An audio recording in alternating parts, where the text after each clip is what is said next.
My parents have been staying out of their property, and they've been seeing a strange creature coming up to the house. The creature is about 7 feet to 8 feet tall, with dark brown hair all over its body. This creature has appeared on the back porch of the house, and even tried to break in one night. I have seen this beast myself when I've been visiting my parents out there. It's hard to describe what it looks like, but I will try my best. It has a big head like a gorilla, very large muscular arms and hands, thick neck, surprisingly thin waist for the size of the rest of its body. I remember looking at its face from afar, thinking that it had human-like eyes, slightly slanted downwards towards its nose, which was smaller than expected compared to its massive head. But as soon as we locked eyes on each other, it turned and ran off. I haven't seen it since. I'm thinking maybe it's a Sasquatch or something, but I don't remember reading anything about them having perky ears and a long snout. What are your thoughts?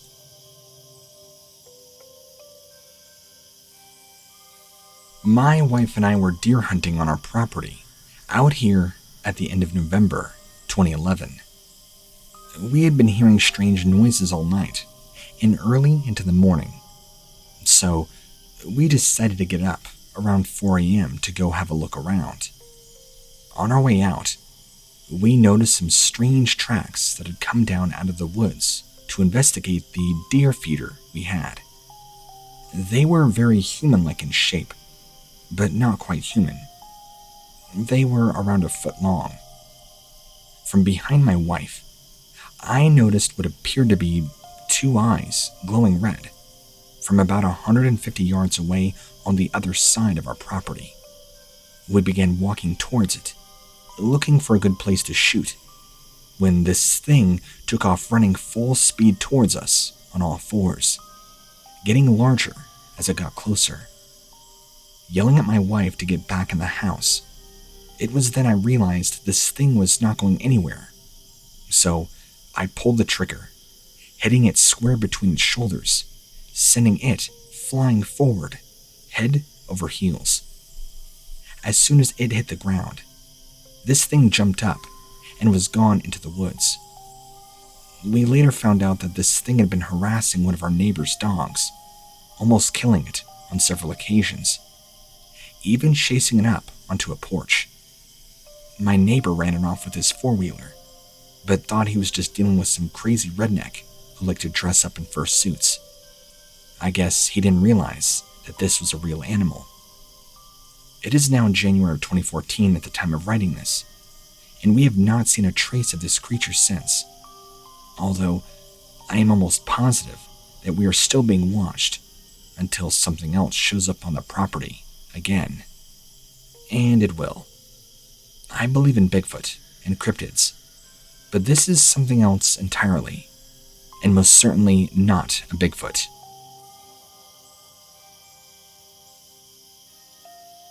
I had a very disturbing experience with a rather strange canine creature just recently. I was driving on a very remote highway at night, well after midnight. I happened to look up into the hills to my right and saw 2 glowing reddish eyes looking back at me. So I slowed down and began honking my horn with headlights on bright high. The creature stepped out from behind a tree and began walking toward me, then took off running across the road in front of my vehicle.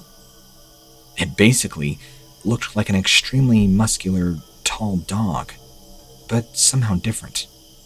No tail or anything like that.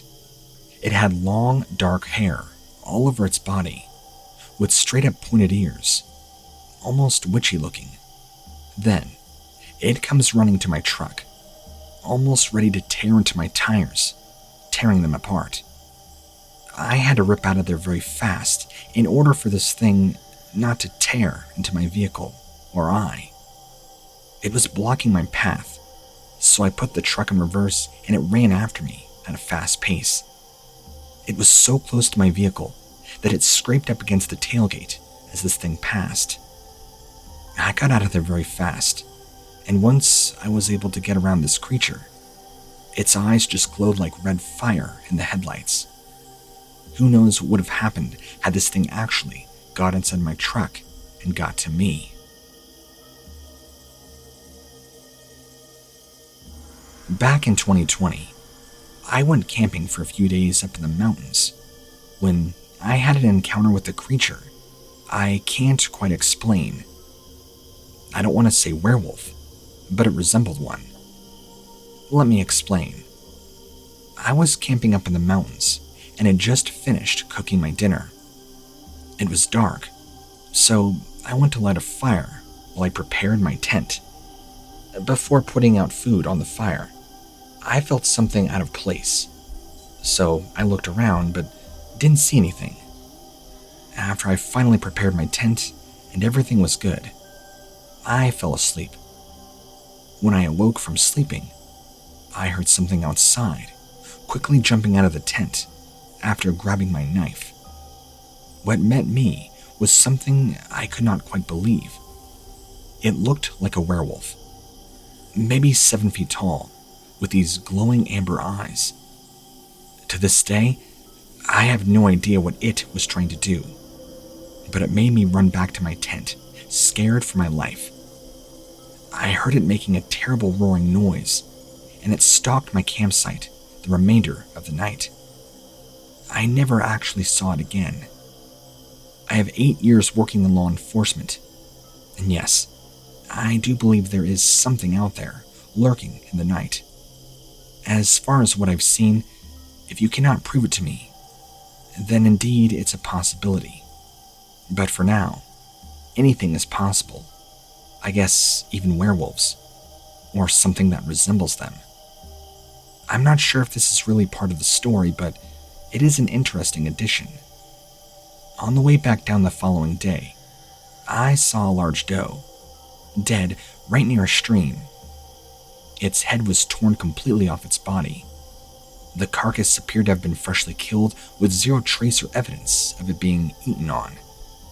I inspected the area for a good hour and could not explain what happened to it, so I have no idea what killed this poor deer or how it died like this. I speculate that it was done by whatever creature it was that came at me in my camp.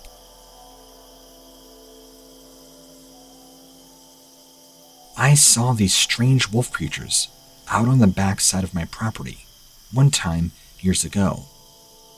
I was riding my horse, and there were 2 of them. They looked like dogs, except for the fact they were standing bipedally.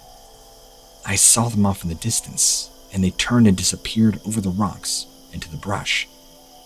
I have had several other sightings and strange encounters with these things over the years. I believe they are real creatures, and perhaps once wild dogs that went feral from lack of hunting, or something like that. I mean, who knows? I need to do a bit more research. I believe they are wolves that have just managed to evolve into this higher accelerated species of canine. It's just speculation, of course. The other time I saw them was when we were out riding horses again, and I see these things watching us from a distance. Again, they turned and disappeared. I'm not sure where they went off to, but I could just sense they were very close by. There are several other strange sightings and encounters as well, but I need to talk with my father about those. He remembers many more of them than I do. In fact, he will be sending me the information at a later date that I may post. I don't believe in Bigfoot, but these creatures are very similar, and I have experienced them more than enough to believe that a Bigfoot exists. It would be great if you can do a comparison of the two. I need to do more research, but I believe these are a real phenomena of animal life. I just have no idea why or how they ended up here, or what it is they're after exactly.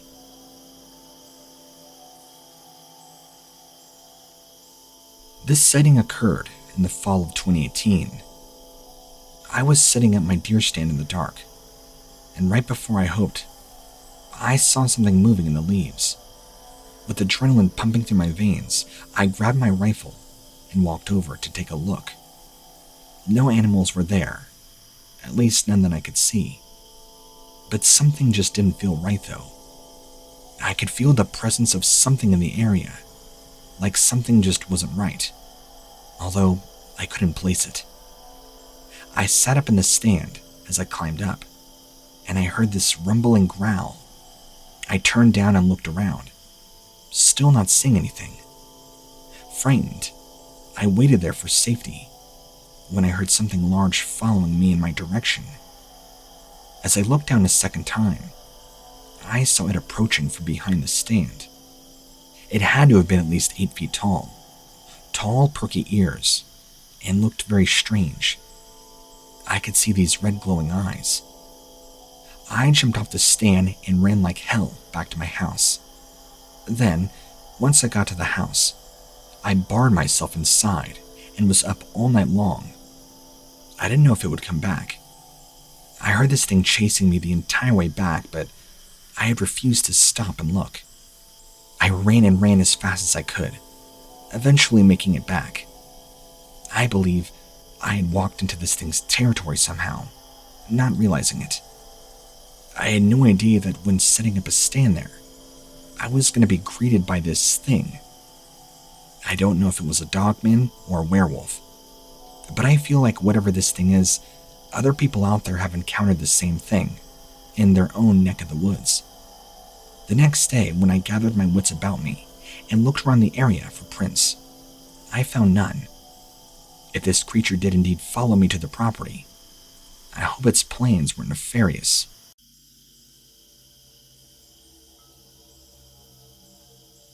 Before I begin, let me just state that me and my brother, before this happened, have always been huge Bigfoot enthusiasts.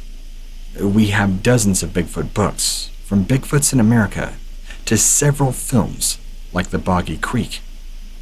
I still don't know all there is to know about Bigfoot, but I do feel for sure that Bigfoot actually does exist, especially now, long after our sighting.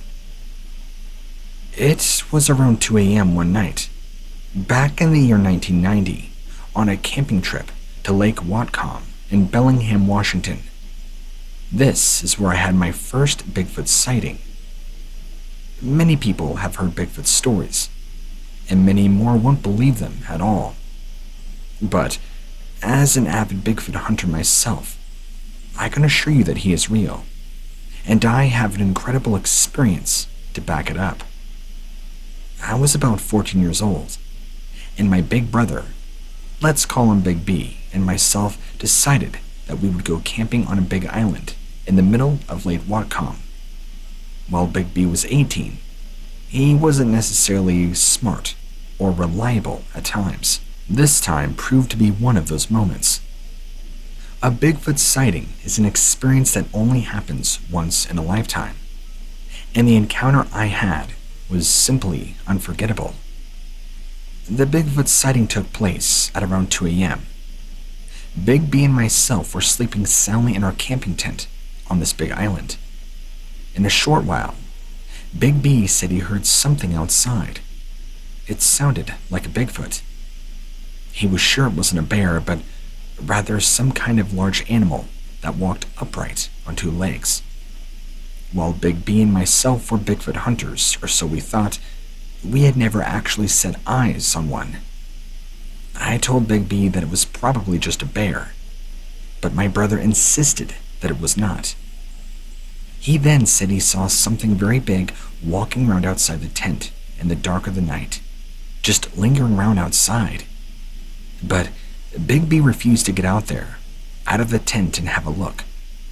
When Big B told me Bigfoot was there, I decided that maybe it wouldn't be such a bad idea if we both just got out of the tent together and had a look around.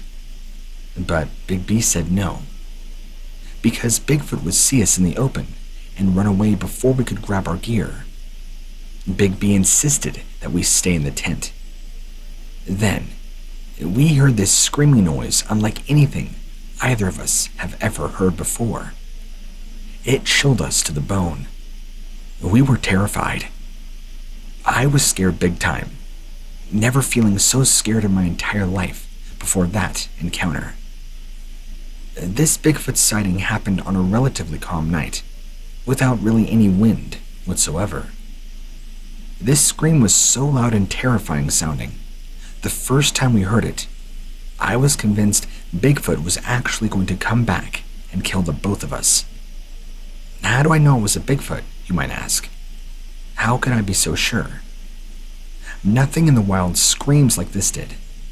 Nothing makes that sort of noise. Nothing else could possibly scream so loudly and be so terrifying. We simply waited in our tent the rest of the night, too afraid to go back outside in case that thing was there. When the sun came up the following morning, we packed up and left as quickly as possible. We didn't say anything about what Big B had seen to any other member of our family, but I'm sure they knew something had scared us both very badly. It took a long time for Big B to get over this incident, but he never said anything about what happened. Neither did I. Years later, while we were sitting in a small diner on Vancouver Island having a dinner get-together, my brother brought up the encounter again. He told me he was still having nightmares about Bigfoot from that night. I'm telling you, neither of us have ever forgotten about it.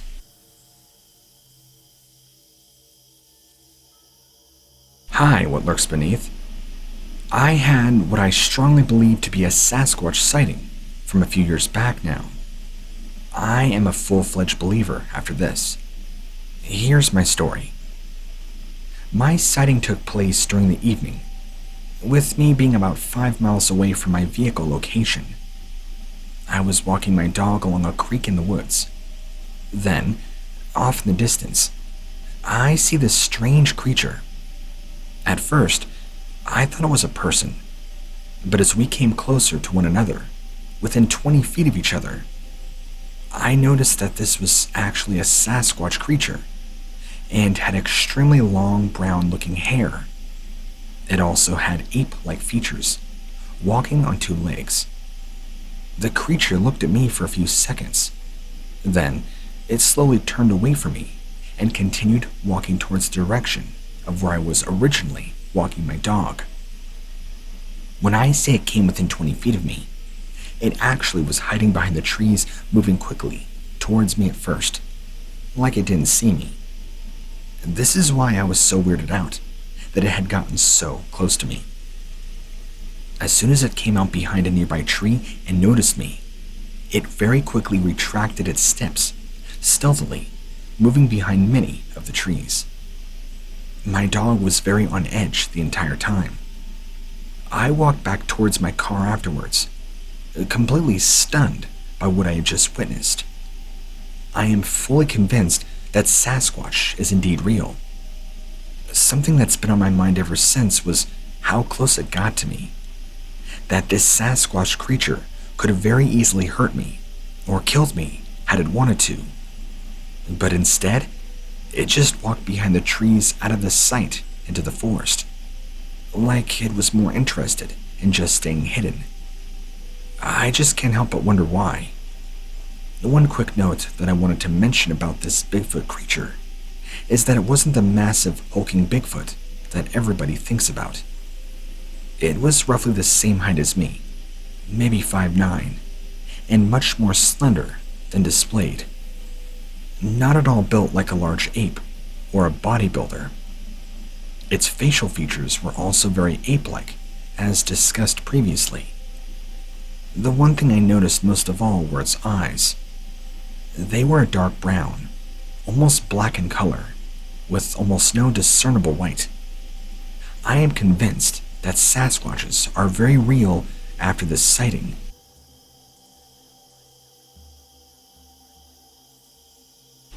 I would like to stay anonymous because I'm submitting a report of a Bigfoot sighting.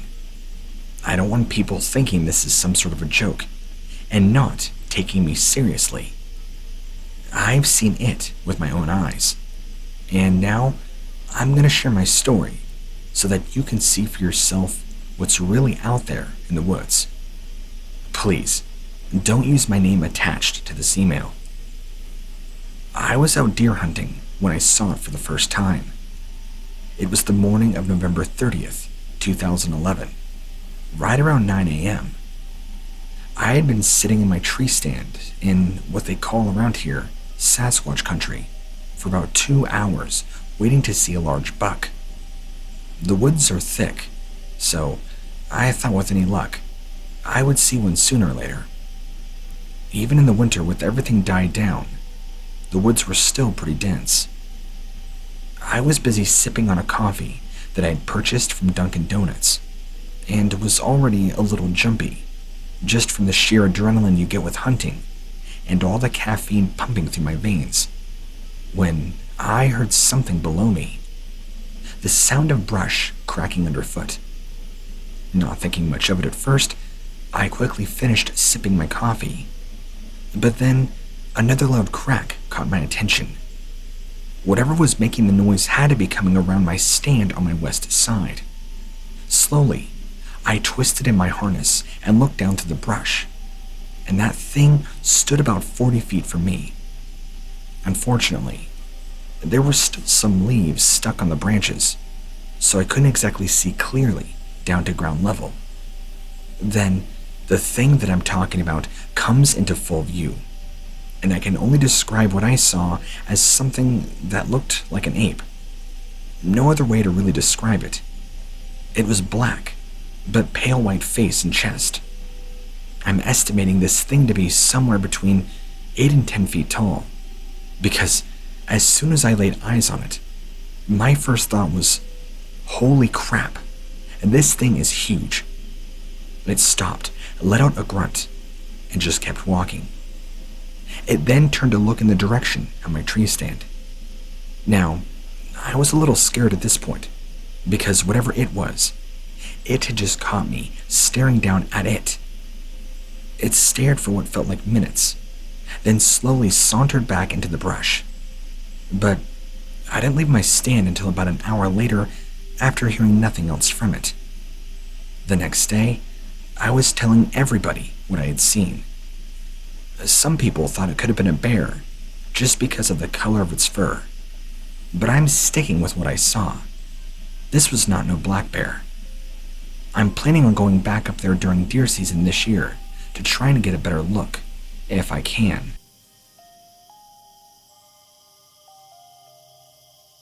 I was driving out in the woods near Prineville, Oregon, with my friends back in October of 2013. This encounter will always stick with me. We were heading towards a local park to hang out and do some things that, young people do when they get bored. Drinking, smoking weed. We ended up getting turned around on the roads in Prineville, and we decided to just head home. We were traveling on a bumpy, dirty road that was winding up a mountainside. As everybody knows, my friends and I enjoy driving fast, and were doing so this particular night. When we rounded a turn in the mountain, I spotted something large stepping out onto the road in front of my car. Immediately, I slammed on the brakes and stopped in time to avoid hitting it. But by the time I slammed on my brakes, this strange, hairy object was already gone. It had disappeared into the brush that lined both sides of the road. I could not see any shape from the headlights, so I got out and went to investigate, worried about my car. As soon as I got out of my car, my friends were yelling at me, "Get back inside the car." They saw something apparently stand up in the brush on the one side. I didn't see it, nor did I see what they were talking about, and I wanted to make sure I was not just seeing things. They were now screaming at me, so I jumped back in.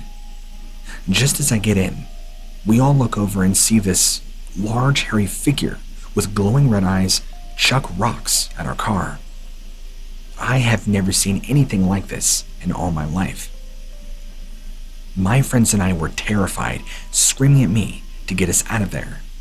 So I attempted to turn the car around and back down the road.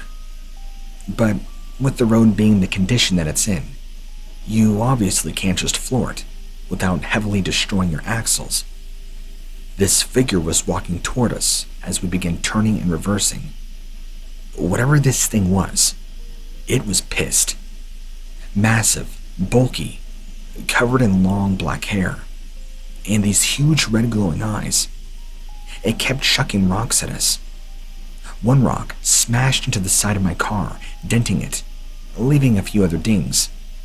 Then, it threw a larger stone, roughly the size of a football, and it hit at just the right angle and shattered my entire back window, nearly striking one of my friends in the head. We could all smell this horrible musky odor coming from whatever this thing was. The smell had a pungent, rotten stench. It almost made us vomit. It was like really, really bad body odor, mixed with skunk. This figure kept moving towards us, and at one point, grabbed something off the side of the road, which from our angle looked like a large log or stick. Then it chucked it right at our car. This thing knew what it was doing, hurling this heavy object nearly right through our shattered backside window. All of this happening within 10 seconds of turning around and this thing pelting us. As we drove further out, we heard this horrible scream like nobody has ever heard before. It was terrible, like something you would hear in a horror movie. This thing was pissed, and it wanted us to know. The ground was shaking from the footsteps of this massive creature as it began running and chasing after us. I had no idea what it could be, but I'm pretty sure that whatever this thing is, it had not seen humans before, or whatever it was doing in those woods. We got out of there as fast as possible. Thankfully, this thing did not follow us. As soon as we arrived back on the main road, we called 911 to report the incident, but they wouldn't listen. They thought we were pranking them. After that, I will never go back to that mountain again. I will never forget what I saw, and I will always remember the horrors from that night. I have told seldom people this story, but not many others. People don't really believe it. They think we were drinking or high, but they're skeptical about what really happened. Truth is, we had stuff on us, yeah, but all of us were 100% sober at the time. Nobody had found a spot to even party. It is true. Whatever this thing was simply not human. This thing was easily 8 to 10 feet tall, and judging by its mass, wouldn't be surprised if it weighed over 500 pounds, if not more. I cannot over-exaggerate the terror we all felt in this thing's presence. He's coming. A few years back, I worked at clubs.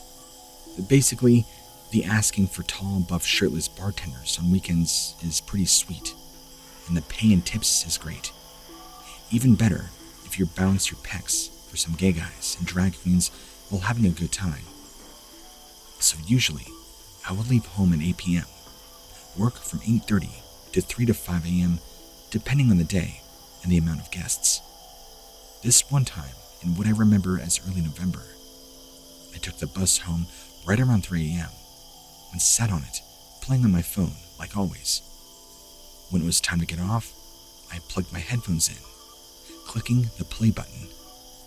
This button usually restarted my playlist, but in this very, very rare case, my music app was out as a whole, and the closest radio station cut in. The reception by the sea was pretty poor for some reason, and the music cut in and out, but so did somebody speaking. It went something like this. Coming, coming, behind, coming, run, run, move, coming now. Mixed with a song and somebody speaking. I could not make out what that was, but I decided to take the detour, avoiding the main road since there's no people around me. I walk on the other side of small houses from the road that I'd be on otherwise and see a white van slowly driving up and down the street repeatedly. It was pretty odd. I didn't pay it much mind until I get to the end of the street that I'm on, and I see it drive ahead of me where I'm going. I take a shortcut through the backyard of a couple of homes. Didn't step on the flowers, of course, and went on emerging from the opposite side of where I'd come from if I took the normal way. That same van is parked right outside my stairwell, and there is a guy poorly hidden in the driver's seat. He's peeking up just enough to make me see his eyes, and he's thinking I haven't seen him. I pick up my phone, start the flashlight, and film the car while walking up to it, putting in the PIN code and going upstairs. The guy was so taken by me making it clear I saw him that he didn't even bother. He cowered in the front seat. I had more run-ins with stalkers when working there over the years. I know the radio was most like a coincidence, but if it wasn't for that very strange transmission, I had never taken the detour, and just maybe, I wouldn't have made it home. Also, sometimes my workplace friends in there told me that they were followed home by guests there, all bartenders who were fit, but also all straight. We more than often took straight girls home who went there with friends, leaving some people jealous. My elementary school experiences. Before I get to this event, let me tell you first about my elementary school. Rather, what was said to me before our directress bought it. It is imperative as you understand the school building's layout and story that might make this hopefully easy to visualize and understand. It was said to be an old ancestral home, and they demolished most of it, leaving the wooden staircase stretching from the first to third landing. That staircase is located at the south of our school, near Cassie Pagan Street. That's the only place in our school that wasn't modernized, and the second that spot that I know of where crazy things can happen.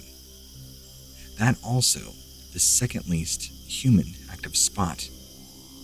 A lot of experiences happened around my school, 3 of which happened during the stretch that I and my 2 brothers schooling there. Yes, all 3 of us. But I'll talk about my latter too. Anyway, to my memory, that staircase is always locked. But with me and my laziness and mischievousness, I always try to unlock it in the 6th grade for 2 reasons. Number 1, as the first landing in the middle of our cafeteria, I'm the slowest eater out of all the batch, being super talkative. And 2, the 3rd landing is open and leads directly to our 6th grade classrooms. Now, the scary part is the 2nd landing. For some weird reason, that part is the most uncomfortable area of my school. That part was the only place in my school that had really difficulty in trying to make use of. Every time I pass through that landing, I feel scared and nervous. Maybe it's because I know of what I've seen that day, or my knowledge of its presence gave me that impression. I don't know, but remembering how that began is both funny and freaky at times. As the weirdest girl in the batch, I was bullied by the popular kids in school. Ostracized by the majority is the result of that, but I do my best not to mind. Still seeing the popular boys rushing into our classroom, with some sweating and having tears in their eyes, screaming, "Molto, molto, me molto. Ghost, ghost, there's a ghost." Their scared look made me smile and laugh in vindication after all the pain they socially and psychologically put me through. Still, the best part of me won out in the end, and I began to ask around. As they are popular males of the batch, their business is everybody's peace, and it was easy to draw out the W's. Apparently, they were hanging out in the comfort room. The male comfort room is next to the Sci Lab. Yes, the science lab is built around the 2nd landing of that beautiful wooden staircase. Suddenly, in the darkness, the boys saw a lady in white, crouched to the teacher's desk, sink with their face into her hands. They felt terror as they looked on and ran off, as this was truly the first time a horror apparition happened in front of students. Naturally, an uproar ensued, and kids trying to look for the apparition. Some got to see it, others did not. Those that did see the apparition, along with the boys, said the same thing. Some who saw it after, and the boys saw the lady in different positions, standing in the corner, sitting. But it always seemed the lady never bothered to look outside the lab. No one saw the lady facing them. I remembered myself finding it odd as being in front of the sci-fi lab gate in St. Therese, our patron saint whom the school is named after, as we are under the protection of a saint. Why would there be a ghost? Still, curiosity grew and I went to see it. Sadly, my batchmates' rambunctious behavior and curiosity regarding the entity caught the teacher's attention, forcing the class to stay indoors as the recess time ended. Still, I went to see it. As class began, I excused myself by saying I want to go out to the comfort room. I glanced at the science lab, but no lady. I shrugged and did my business. I went out again and glanced at the lab. No lady. A batchmate of mine saw me and understood what I was trying to do and said to stay and look at the lab for 5 seconds. I thanked him and he went into the comfort room. I counted slowly. 1, 2, 3. Before I could form the word 4, I saw her. What was different was the lady was positioned 45 degrees behind the saint and was looking directly at me. I froze, rooted to the ground. And frankly, I don't feel that scared. Just confused about one thing. Why does she have no face? And then I realized, why did I not feel scared? I don't know how long I was standing there, but when that question popped to my head, I felt like wanting to get out of there. So I ran back to the classroom, still weirded out and struck with questions. Why am I the only one she faced? Why doesn't she have a face? I went home, told my mother almost everything. I didn't expound on my happy emotions of seeing the boys scared out of their wits, but I focused on one thing. Why doesn't she have a face? Mom said that something might have happened to her, and she's asking for prayers. At that time, I took her explanation as to the truth. She has seen her fair share of ghosts. She also has experienced a ghost sighting in my same school, and told me what the building was before we immigrated here. After that incident, around 2 months later, the science lab was relocated, and the landing was now turned, questioningly, into the teacher's lounge. Strange choice, as just a month ago, we saw a ghost. Unexpectedly, the arrangement didn't stay long.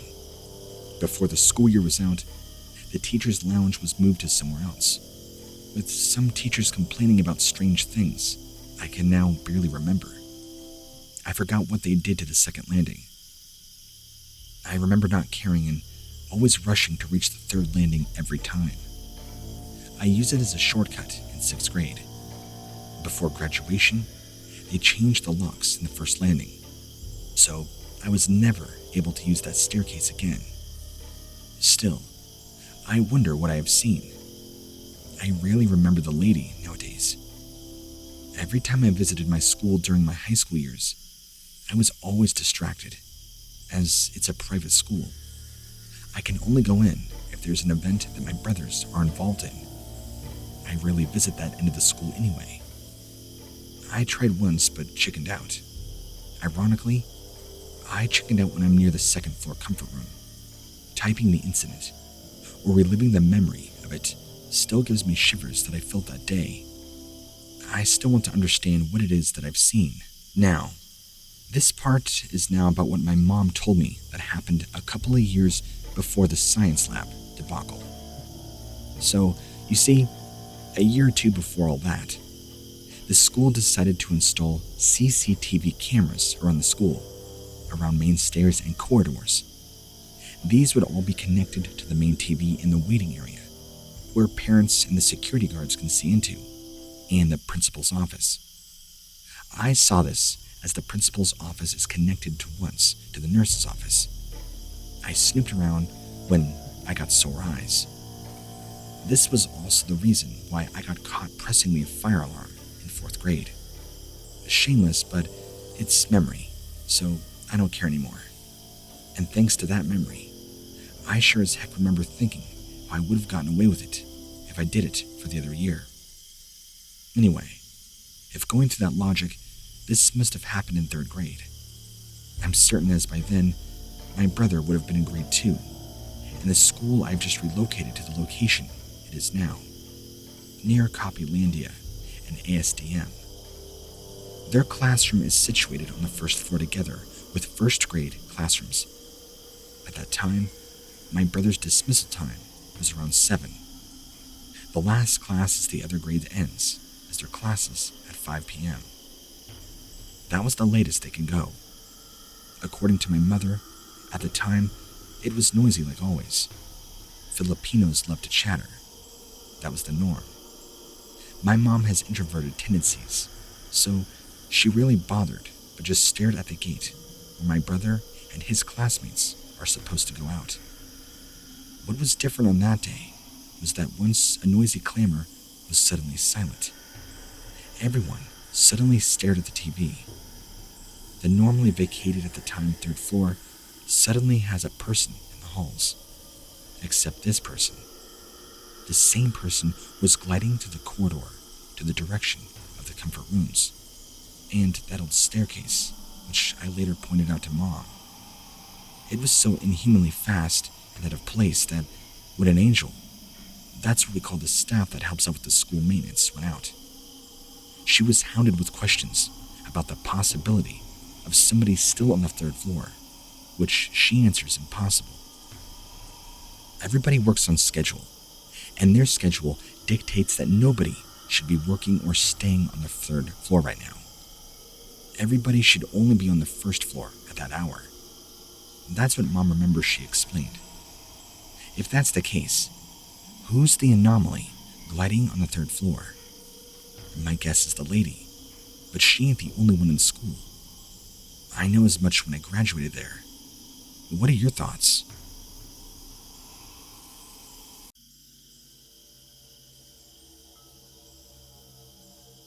Look, I don't know what this thing was, but I'm fairly certain I saw a skinwalker this night. It was about 9 p.m., and I was driving past a small ranch here in the Arizona desert. As I was driving past, I saw something that resembled a small child standing on the side of the road. I slowed down and pulled off to the other side. I saw the thing turn and look at me. It wasn't a child at all, nor was it remotely human. In fact, it was the most evil, terrifying creature I have ever seen. If this was a Bigfoot, it would look similar, but this looked more strange. It was covered in hair, probably 7 feet tall, and was standing on 2 thick legs. Huge muscular arms and body. It had a very distorted, deformed face, but also very grotesque looking. It had dark brown hair all over its body, but it was kind of coyote-like, if that makes any sense. But it was walking very strange, hunched and moving slowly.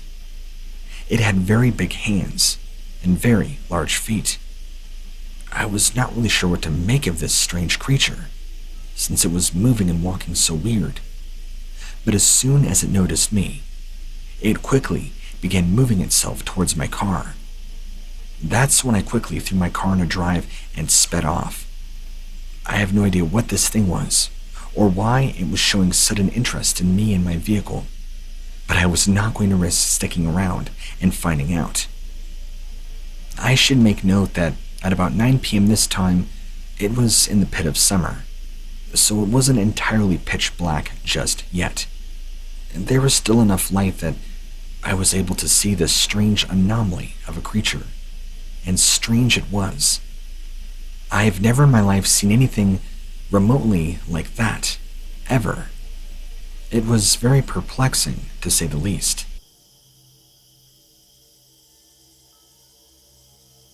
So, my encounter doubles as a Skinwalker and UFO story, because as soon as this sighting happened, I believe that all these beings began popping up around our property. It never stopped. The only thing that caused it to cease was me moving. Anyway, right around 20 years ago, at the age of 19, I was living in the desert on a small patch of dirt with my family. It was my first year living there, since after a very toxic living situation, I moved back in with my parents, and I was helping them build upon their home and on their property.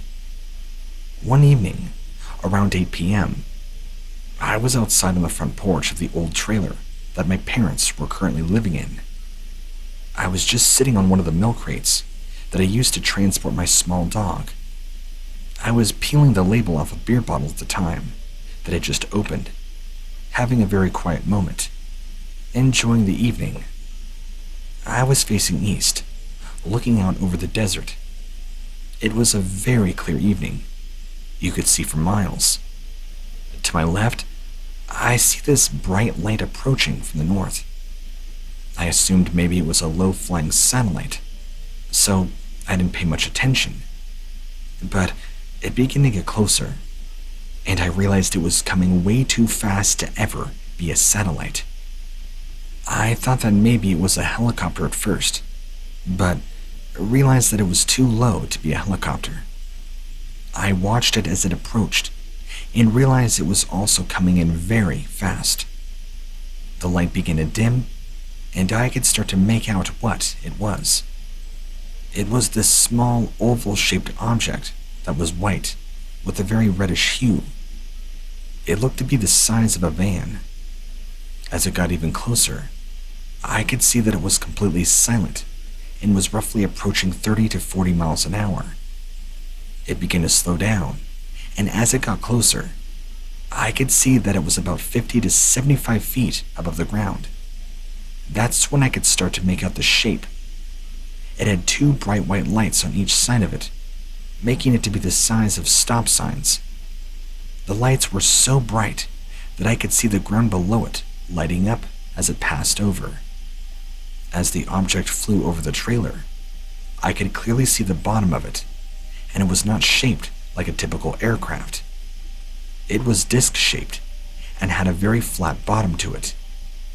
I could see that the object was also completely silent and was flying by some power that it must have had.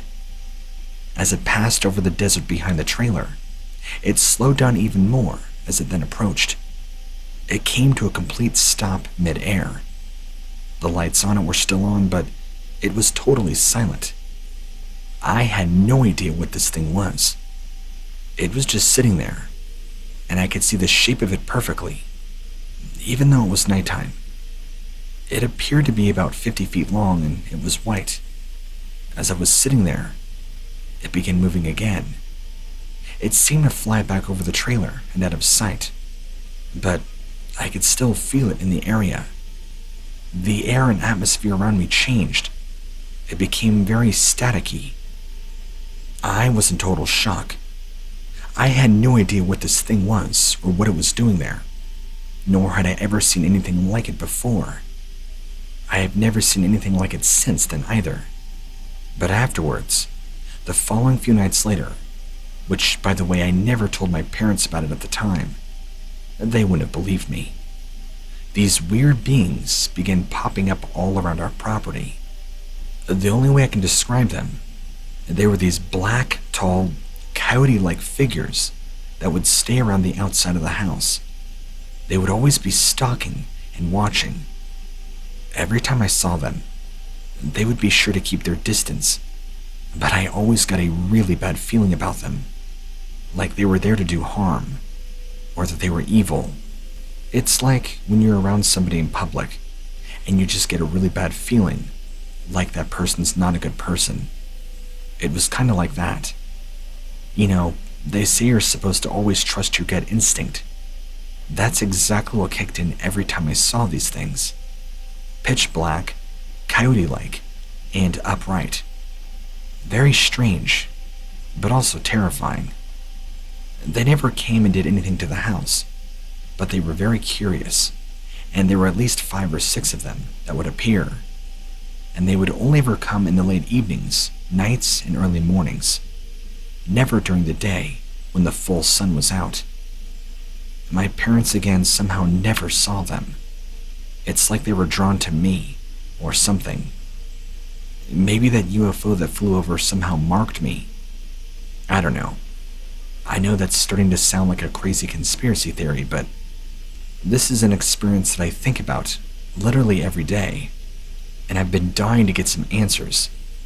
Is it possible that I saw a UFO and somehow the energy of this thing appearing brought on the presence of these skinwalker beings? Or are these upright, black, walking coyote things something else entirely? I'm not sure, but I would love some answers. Thank you so much for your show and all that you do. I feel silly for even typing this out, but I've told a few friends and they told me I should reach out to you. They also explained to me that it's very possible what I dealt with could very well be a skinwalker. Alright, so a few years ago, I happened to live in a really, really old house, probably built in the late 1800s, or even early 1900s. I'm not sure of the exact year though. I lived there for about 1.5 years, and I lived alone. Being a single female, I did not like the idea of living in a house by myself. Even though the house was in the middle of nowhere, it was still pretty creepy. Oh, and another reason why everybody thinks it's a skinwalker. This was just barely outside of the Navajo reservation in New Mexico. The first thing I noticed when I first moved in was I would wake up in the early morning hours and hearing voices just outside the house. This is right where the bedrooms were, and I would wake up to the sound of what sounded like people talking, but it wasn't a language I understood. And being the stubborn person I am, I would just say to myself that there was nothing there, especially after looking outside the windows and not seeing anybody where the sounds were visibly coming from. I would then go back to sleep. It would usually take about 15 minutes or more for the voices to cease. I thought it was the wind, but I never heard the wind blow their voices or speaking. I also heard other voices coming from other areas outside the house. It was very strange. I've never heard the Navajo language before, but it did not sound English. It sounded kind of strange. I would also hear voices coming from inside the house. One time, even down in the basement. I could never figure out where exactly the voices were coming from. It was always just people having conversation, or somebody talking. Never anything more dangerous than that, I suppose. But being a female, this unnerved me a lot. Then there was one time I was outside talking to a friend of mine who had come to visit, and we both saw this black figure that was a person out by the back gate, roughly 75 yards away. They had on dark clothing, or what my friend mentioned appeared to be animal skins, and they were walking away. I called out to the person, but they never turned around, and there's nobody around here for miles and miles, so this really freaked me out. They quickly disappeared before we could catch up to them. Imagine that. And because of how desolate the area is, I have no idea where they could have gone off to. The next day, I was inside my house doing some laundry, and I noticed that the clothes in the dryer were kind of shaking. Shaking because the whole room was shaking, and I began hearing this loud chanting outside my house. It was all around, and it sounded like a massive native chant going on. But the voice and the pitches of the voice were off, like it sounded incredibly demonic. I thought I was having a mental breakdown or a stroke, or some sort of mass hallucination. And then, just as soon as it began, everything stopped, and everything went quiet. I ran outside, looking around for any source of what had just happened. Nothing. There was nobody around anywhere. No footprints. Nothing. This kind of stuff kept happening. Although while I never saw an actual person or figure, other than that one day by the gate, these kinds of voices kept appearing over and over and over. It pushed me to the point to where I was so freaked out, I was afraid to leave my house, and was convinced I had spirits all around. So, have it be Skinwalker or spirits or whatever, I was determined to find somewhere to live. But due to my finances, and of course police not helping at all, I was stuck there for a little while longer, until finally I was successful in being able to roommate with another close friend of mine, and leave that place in the dust. I don't know who lives in it now, but the guy I rented it from, I guess, had quite a hard time getting people to move into it. Or so he told me when I signed the lease originally. Gee, I should have took that as a red flag initially. What was I thinking? So what do you think? Were these just evil spirits? Or was this an actual skinwalker that I was dealing with? Something in the dark.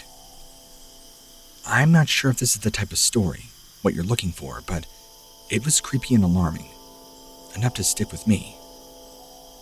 This was over a year or two ago. I'm a young 20-something living in Southern California, in the San Diego area. I live with my family, including my older sister. We'll call her Eliza. We had a cousin, who we'll call Jerry, visiting us from out of country. And as he and my sister are particularly close due to them being closer in age, she took it upon herself to be his tour guide, since he hadn't been to California since he was a small child. Eliza and Jerry are big fans of pop culture, particularly pop music.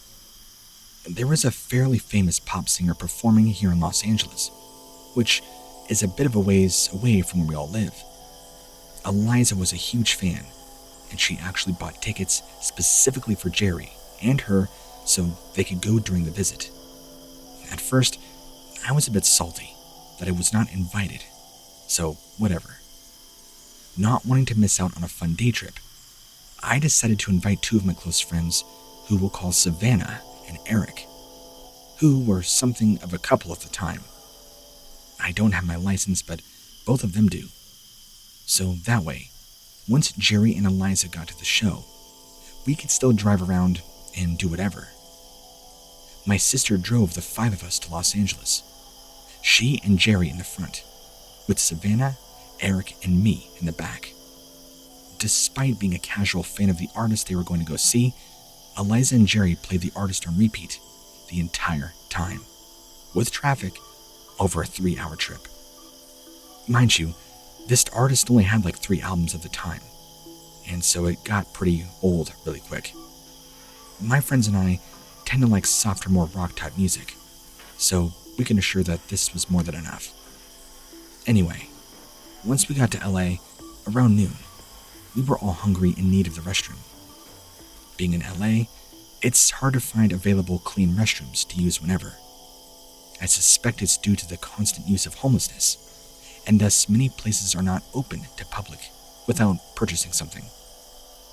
So, not only was the constant need to find restrooms a bit frustrating, but finding food we could all agree on was also adding to the stress. Jerry had never tried ramen before, since traditional Japanese food isn't easily found where he lives. Anyway, Jerry and Eliza were totally in their own world, like literally getting pumped for the show later that night. Eliza would ignore whatever my friends and I requested to do during our time, and definitely played the "I'm older than you" and been around for longer. We dropped the two off, and the rest of the night was fun, just as it always is when the three of us hang out. We went to Santa Monica, watched the sunset, and walked around a bit. By the time we were starting to get hungry, we checked out Yelp and found a burger place that looked amazing, as well as suited our tight budget. I don't go to LA often, so when we pulled the directions out and got there, I was not aware of which part we were exactly in. We were looking to park, but a group of what appeared to be gang members stood in front of the spot we were going to park. They began approaching the car and putting their hands on the exterior while looking into the window. Eric was driving and said something to the effect of, "You guys fine with parking here?" Not fine with parking there, but Eliza and I told him we needed to pack up and find somewhere else. I've always been extremely cautious, especially in LA, since I've had a few other unsavory experiences, including the time a man followed me and my friend into our car, and we had to shove him out. So there's no way in hell I felt good parking there. We drove a few blocks, starving and ready to just forget it all. That's when we found a clear spot in a well-populated area. The food was great and all was well. Aside from the bunches of homeless that I saw around me, pretty common in any part of LA you find, I didn't even realize we had been in the heart of Skid Row. Once we made our way over, though, we discovered that the place we wanted to eat was in the midst of Skid Row. For those who don't know anything about LA, Skid Row is a neighborhood in downtown Los Angeles that extends about roughly 50 blocks. It's mostly home to the homeless. There are also a lot of dealers and ladies of the night that hang around too. We were walking back to our car, and I looked up to one of the taller buildings, right along the block. The sign at the side on the top of the building read, "Hotel Cecil, low weekly rates, 700 rooms." This hotel could be a post in and of itself, but in short, it's an old hotel that briefly was in its prime back in the 1920s and 30s. But as the Depression struck, the hotel and its entire ambiance went down with it. It had been known for housing some of society's unsavory, such as the homeless, and those in the entire drug and sex industry, along with a few infamous guests, such as the Night Stalker, Richard Ramirez, just to name a few. It's supposed to be vacant as of now, but as far as I could see, I'm pretty sure there was ongoing activity within the building and all around it. Squatters, I'm assuming. I don't believe in the paranormal or anything like that, but I can confirm the unanimous thought that place gives off is really sketchy, creepy. Once I realized that's where we were, my friends and I booked it to the car. Thankfully, nothing happened, but naturally, I was on edge a bit after that. We stopped to pick up some pie at a shop that Eric was obsessed with, since it was on our way to the venue Eliza and Jerry were at. We thought we had plenty of time, but by the time we got to eating, Eliza called me and demanded we come over immediately. I knew nothing was wrong, so I did hurry a bit, but we decided to finish our pies before heading off. Eliza kept texting me with impatience, saying things like, "Waiting here is boring. Where are you? We're tired. We want to go now." You know, the typical bossy older sister things. She was kind of a jerk to me the entire day anyway, so I guess I used that to justify my jerkiness back. But then, we had another bump in the road. The pie Savannah tried had peanuts cooked into the crust, and she got so sick. We rushed out of there and tried to stop somewhere for water and antihistamine, since she did not have her EpiPen. She began feeling a tad better, but she was still really sick. Now I'm stressed and worried. Once we got to the venue, Eliza and Jerry took forever to come out. I guess they started waiting to see if they could meet the artist. Once they finally came in, Eric and I shuffled to the back seat. Eliza had the nerve to yell at me for taking so long. We had to stop a few times so Savannah could throw up and rehydrate. On top of that, Eliza and Jerry continued to play the same artist again and again and again. With Savannah sick, Eric as aloof as ever, and me stressing on edge about everything that had happened thus far, I was just ready to bang my head against the window. I know, in the scheme of things, these aren't big deals, but by the time they were all adding up, especially my sick friend and the bad attitude of my sister, it drove me up the wall. So, we dropped Eric and Savannah off first, since their town was on the way before ours. Now it's around 1 a.m.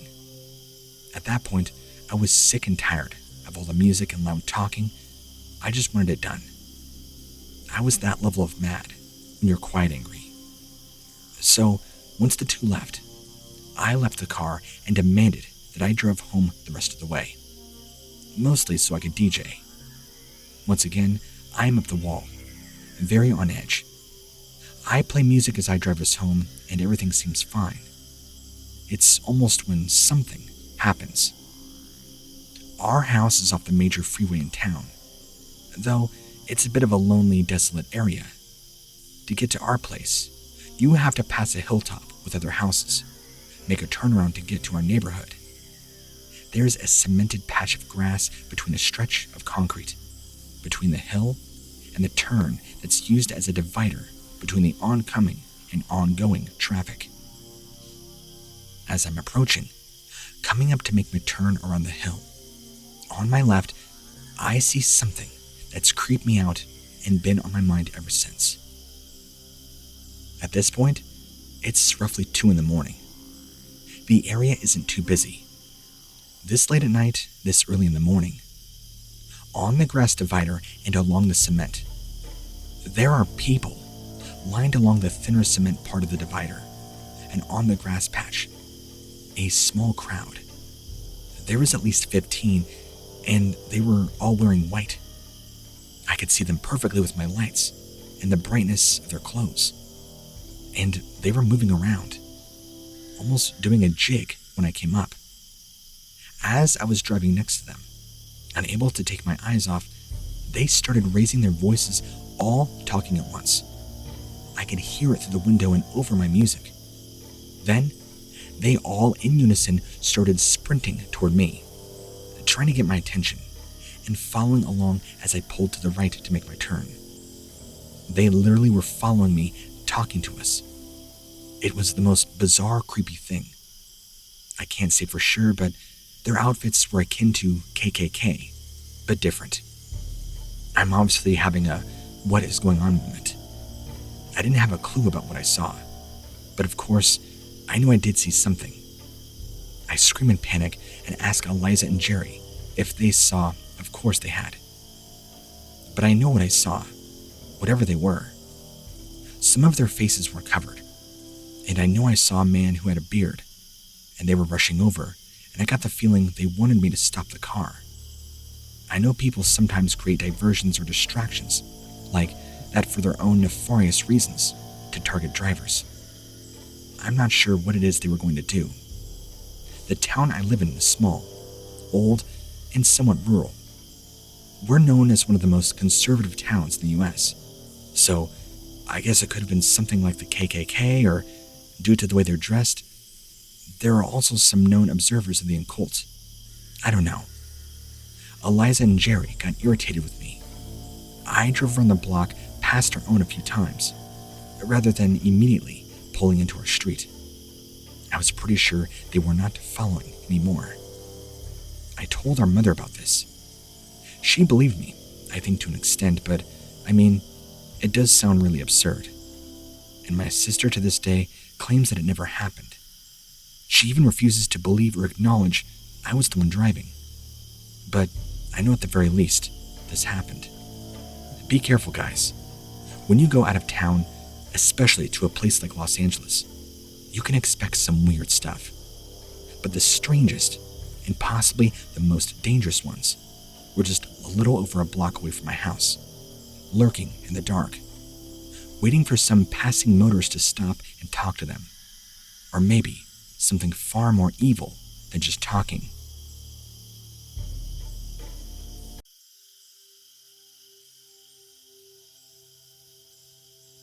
I stopped for gas in a little town in northern Canada. I could tell it was dinner time, and after dinner hours were fading into the evening hours. Just outside the gas station that I stopped, I witnessed a family who looked Western get out of a small sedan and begin to unpack their wares, like blankets, jackets, and other things. What caught my eye, but is probably not all that relevant, was their children did not look well nourished. A kind of dysfunctional family.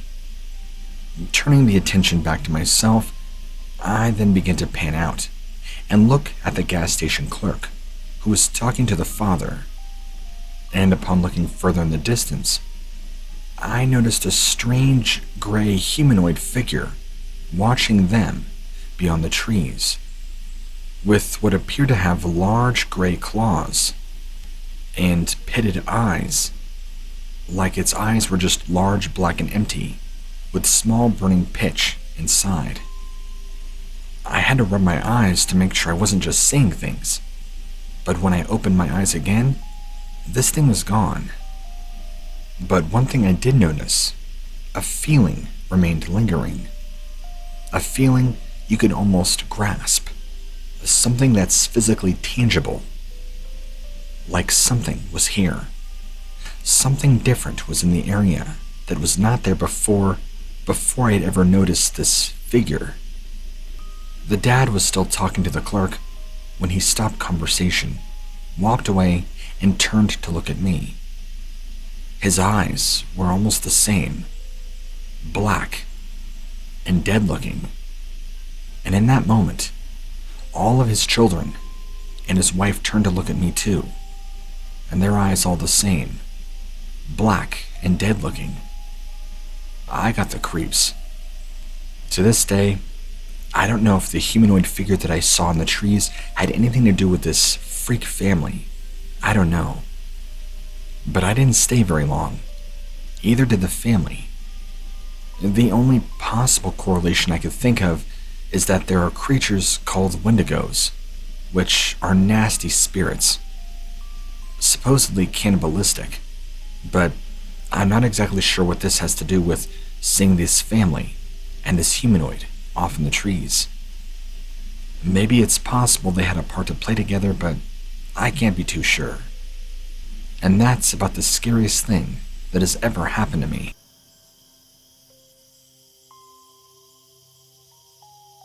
My brother is a nature photographer. He does it for a living, and so because of this, we usually end up going out to the wilderness area all over the country. One time, we went up to the Great Grand Wilderness of British Columbia, just for fun, not on a client mission. And one time, he went into a northwestern town near this one nature reserve. He said to me that he had a really creepy feeling when he visited the McBride Canyon grocery.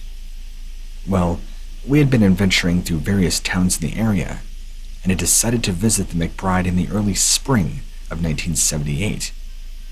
I can tell you it was a cloudy day when we got there, and the mountains of the reserve were visible from miles away. When you get off the highway, number 37 specifically, you drove into a very calm, very beautiful area. It was so special that you had to stop in towns along the highway just to get your groceries. It was an area that was meant to be passed through, but not really lived in. The town square of McBride had several nice motels, a good Army surplus sales store, and the famous McBride grocery store in the center. The name of the store was in large neon yellow-green letters, but were very dim, which made them stand out in the weather. The store itself was a treasure trove of creaky floors and unkept 90-year-old shelves that smelled like natural ice deposits and alder smoked meat. Besides that, the place had an inner sense of light and perception. Meanwhile, We got to the grocery store, and this is when the mood becomes strange. At some point, my brother was pulled aside and warned of his career because a North American Indian legend demon, a Wendigo, was spotted on the outskirts of town just before the summer had started and was most likely still lurking in the area. I guess a lot of people there have been talking about it since it's been making itself known to all the residents. Fortunate enough for me, I stayed behind in the motel when this happened. I guess, long story short, my brother had ventured out, all by himself in the early morning hours, to a small hill just outside of town. He was trying to get some good shots of some deer that were coming to the small clearing where there's a large pond to drink. If you know anything about deers, they are nocturnal, and they're very active during the dark. So he wanted to get there as soon as daylight appeared, just before light, so that they would still be drinking and not yet bedding down. But what he did not expect to see was this strange, monstrous creature, which he described to me was a Wendigo in the flesh. He described it as having horns, covered in hair, and having almost like a skeletal-like frame. Remember, this was back in the late 70s. Nothing like that even existed, as far as anybody was concerned. Not even in horror movies. My brother was so genuinely terrified. He changed careers and stopped as a nature photographer for years afterwards. He was far too scared to go back out into the wild. And even afterwards, he had a very hard time talking about it. In fact, he wouldn't mention it. He refused to even acknowledge the term Wendigo. But back then, that's not really something you would talk a lot about. But there were times where I would try to bring it up to him, to get him to talk about it. But that was the hard part. The only thing I've ever learned in all these years about Wendigos is what I've already told you, that they are murderous, Native American spirits, thirsty for flesh and blood, and will hunt down anybody they can. Now, correct me if I'm wrong, because I very well might be wrong about that, but they can also take several forms, from what I've heard of several local natives. Everything from these gaunt, disgusting skeletal figures to large, terrifying, hairy beasts, and everything in between. If there's anything you don't want to run into, and my brother was proof, is a Wendigo.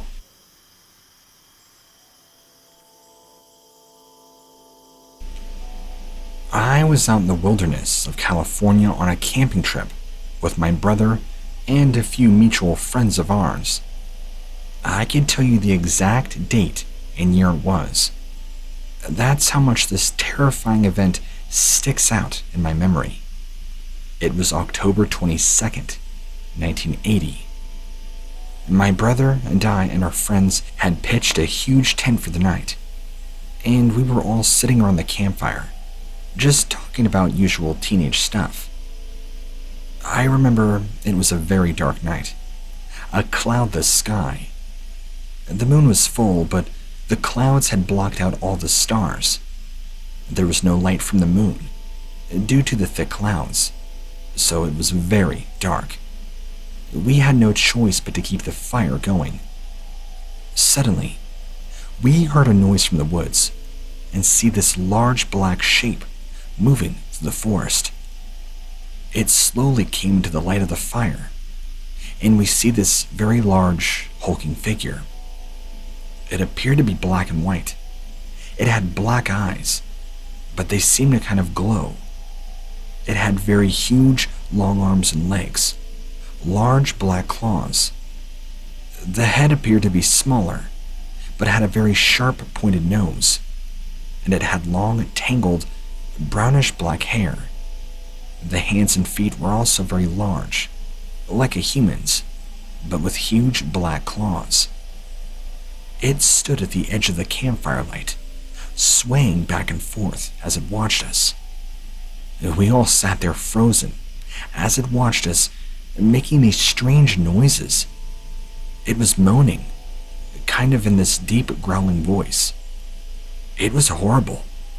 It sounded like cats dying. We all kept our eyes locked on it, not daring to make a move. It then emitted this terrible, horrible scream and began to move towards all of us. We jumped up, screaming and running for the tent. I reached it first. As I was going inside, I saw it better. It was now directly there, and I appeared to look into its eyes. Then it showed its teeth, and I was frozen. It opened its mouth, and I saw a massive row of long, pointed fangs, except every teeth were like that, and they were all in a very strange way. By staring into its eyes, I felt drawn to it, like my body was entranced. Then, I felt a hand on my shoulder and I turned and saw my brother. He pulled me away and stepped backwards. As I did so, it took another step forward. I saw that it was reaching out for me and breathing heavily. It made this horrible gurgling sound, and I saw its chest rise and fall as it was breathing. I gazed back at its mouth and saw that blood was now emitting from its mouth, all over and pouring down its chest. It began to back away, and my brother kept pulling me back. I couldn't help still feel like I was in a trance and being drawn to this thing that I was trying to shake off. I just felt myself wanting to go near it, like it was pulling me in. I felt in that moment the evil being broken over me. And just like that, from my brother pulling me back in the tent, I came out of a trance. After that, we all went running, abandoned everything, the tent, our equipment, everything, and just ran. We knew that as we ran, it was watching us. We were all very incredibly frightened by this experience, and especially in 1980, you couldn't tell anybody about this without being called a loon. So for the longest time, my brother and I just kept it to ourselves, unless we want to be called crazy by saying we saw some crazy monster in the woods. We wouldn't learn till much later that this creature we encountered was actually a Wendigo spirit that was probably looking to cannibalize us. I'm surprised I even managed to escape, because I know, just looking back on it, that it put me in some sort of dark trance and was going to consume my soul had I let it get too close to me. That would have been the end of me. I know for a fact there would have been nothing left. Probably not even bone. Why this thing began gurgling and emitted blood, I'm not exactly sure. Or why it even gave up on trying to grab me. Who knows? But it was by far the most frightening experience you could ever imagine having out in the woods all by yourself. Especially growing up, and you're taught that the woods are a safe place. Monsters aren't supposed to exist. And yet here we are, 2021, and there are countless stories upon stories upon stories of people seeing all sorts of horrible things, just like I did, out in the woods, when they trusted their peers, their parents, their families, that life, the woods, and everything like that is safe. I'm telling you right now, that notion could not be farther from the truth. I've stayed out of the woods and have pretty much refrained from any camping since that day 40 plus years ago. No, I'm not losing out. I'm staying safe. Ghost. So, I'm a very light sleeper. I wake up at the drop of a pin. Literally. Last night, I had a nightmare that my oldest son, of just 4 years old, was screaming and crying. His eyes were closed, and he was in his bed. I woke and just lay there, staring at the ceiling, wondering if it was a dream or if I really heard him crying. I heard a noise from the kitchen and saw a small light turn on. I thought to myself, oh great, one of them are up. So I get out of bed and looked out at the kitchen. Their door and gate was closed, and one of the boys' tablet screen had lit up. Side note, I always plug their tablets at night and put them on the counter, standing up so they don't overheat. Their tablets have never just turned on before. We also don't keep any light plugs and lights on in our living room, since it is pitch black. I was confused, but went and locked the tablet screens, went to the restroom, and then back to bed. Keep in mind, I didn't turn on any lights doing all of this. I was in bed for about 3 minutes with my eyes closed, before I felt the urge to open them. The tablet screen was on again. I got up and looked out the doorway, more confused than ever, but went and locked the screen again. I hadn't even been back in bed a whole 30 seconds, and it turns on again. At this point, it was 3:20 a.m. My husband's alarm was set to go off at 3:30 a.m. for work. I elbowed him, told him what was happening. His response, "What?" Probably thinking I was half awake and dreaming. Then the tablet light went off again. I elbowed him a second time. "Did you see the light go off?" He whispered, "Yeah." We lay there for a few more moments, but felt like hours. I told him to get up and get the gun and make sure nobody was out there. He thought I was crazy, but I pointed out that I did not turn on any lights, so I didn't ever see if anybody else was out there. The tablets never do this. He got his gun and turned on all the lights, and no one was in here. I told him to just go turn on both of them, like power them off. He went to do it and heard the Amazon fire noise of each of them being turned off. Then he came back to our room and said, "Hey, I don't want to freak you out, but it was, child's name, tablet turning on and off." I told him to go check on them, and they were fine. My son, who I had the dream about, ended up coming to bed. He woke up and didn't feel comfortable with him not being right beside me. What a night. My ghost encounters in Jackson County, Mississippi. Let me start off by saying I've never had any mental problems that would cause me to hallucinate or see and hear things that aren't there. I've also been very sensitive to energies and things of the unknown and supernatural. So, here are just 2 of my encounters that happened a couple of weeks apart. I'll go ahead and set the scene for you. I was born and raised here in Mississippi. I'm a 33-year-old female. We've had all kinds of strange supernatural incidents. The Phantom Barber, the 1975 alien abduction, the haunted Longfellow House, the legend of the Singing River. Do yourself a favor and look that one up. There was even a little-known murder of a local teacher on her lunch break by a man committing a ritualistic satanic sacrifice. But I digress. At any rate, I still live here.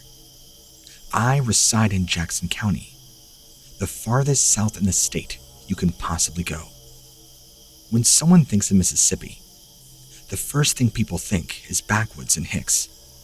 This is not anything like that. A whole lot of suburbs. In fact, we are home to the largest employer in the state. Anything south of Interstate 10 is full-on city, but the first incident took place in Helena. It's about 10 minutes from here, and is sort of in the middle of nowhere, specifically where I was. It was 5 minutes north of Interstate 10. I was in a small trailer park accommodating 5 small trailers, far back off the road. If you were standing on the street, it looked like the driveway just went on into the woods indefinitely. When I first moved there with my friends and roommate Stacy, an older male friend, being in the trailer gave me the creeps. It always felt like somebody was watching me. Nothing serious, just a slight unease. Well, after about 8 months living there, my friend and her daughter came to stay with us while they looked for a place to live. The daughter was mixed and her mom was full white. This will be important later. Not long after they moved in, the activity picked up exponentially. Stacy never believed it, but her daughter, who I was close with, we'll call her P, and I would see things. At first, I thought I might be imagining things. That was until we saw the same stuff at the same time. At first, I was seeing an older and younger African American man for just a nanosecond. Then they were gone. Then, it started with the bathroom sink. I would hear it turn on and off again. I thought I was hearing, until one time I heard it. Ran into the bathroom. It was still on. I was home alone. Now, to have set up the next part, I have to tell you how the house is set up. At one end of it was the kitchen, then the living room. Then from there, the hallway starts. My room was first, then the bathroom, then lastly was Stacy's room. P was in the kitchen and I in my room. I heard the bathroom sink turn on. Confused, I stuck my head put while calling for P. But as soon as I did, it turned off, and P walked to the hallway from the kitchen and said, "Yeah?" She was basically behind me, trying to make sense of this, and I asked, "Were you just in the bathroom?" Her eyes got big, and she spoke nervously. "No, I thought that was you." Now, P is not easily scared. I've known her to be scared of anything, but at that moment, I could tell she was. A few days later, I had P take me in my car, since I was too tired to drive and it was now about 10 p.m., to go to Walmart. My car was parked to the right of Stacy's. When we went to pull out, we would make a 3-point turn. Because of this, the driver's side windows would be facing the back of his truck. Well, as we were about to put the gear into drive from reverse, I reached to grab my purse from the floorboard of the driver's seat and just so happened to look up. That's when I saw it. Next to Stacy's tailgate. It looked like a man sitting. A white man in a black hooded robe with a skull painted on his face. Let me remind you, we're here in the middle of nowhere, in the woods. I didn't say a word. I just ducked down, now staring at the inside of the driver's door. P began to ask what was wrong. I said, "What are you doing? Oh my, look at the windows down." She throws it in drive. We must have slung rocks all the way to the road. Now, my theory is that I know I'm sensitive, but from what I can tell, so is P. I also feel like somebody who owned the land in the past may have sacrificed slaves, possibly children in some bizarre satanic ritual. When P moved, it triggered something. I later told an old neighbor about the story. She turned pale and her jaw hit the floor. Stumbling over her words, she told me about how her young children used to ask her if they could go play with the kids outside. There were no other kids around. Here's the second story. About 2 weeks later, I had P take me, again at nighttime, to the St. Andrews area of Ocean Springs, Mississippi. It's only 2 towns over from here. St. Andrews is vastly undeveloped, with trees virtually everywhere. The place I was going was on road that had trees on one side, maybe one house on the other. Let's just say it's mostly woods. When we pulled up, she just pulled into the yard. I went inside to take my friend and borrow some money from him. When I came back out, the car was now parked parallel to the curb. I can now see the majority of the car still from the porch, aside from the back windshield, as it was obstructed by a tree that was in my line of sight. I could see the front part and the trunk.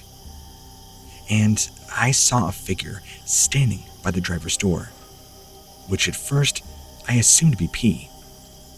Once my eyes adjusted, I could see it was an old white man. Red short-sleeved button-up and navy blue slacks. His gray and white hair was slicked back. He had his hand placed on the driver's door, like he was trying to get in. Once I realized it wasn't P, I yelled, "Hey, what are you doing?" He turned to look at me, then started towards the back of the car. But once he began walking behind the tree, he disappeared. Stunned, but worried about my friend, I sprinted to the car. As I made it to the car, she unlocked the door, while simultaneously jumping into the passenger seat. P was frantic, no color on her face. I asked what had happened. She managed to get this out. "He was trying to get the door open." I asked where he came from, and without missing a beat, she replied, "The woods. Where'd he go?" I told her he disappeared behind the tree, and all she could manage to articulate was, "Why does this keep happening to us?" It's been a few years now, and P and I don't really talk anymore. I think since we're both sensitive, together, we've attracted paranormal going-ons. It's probably safer for both of us that we don't really hang out anymore.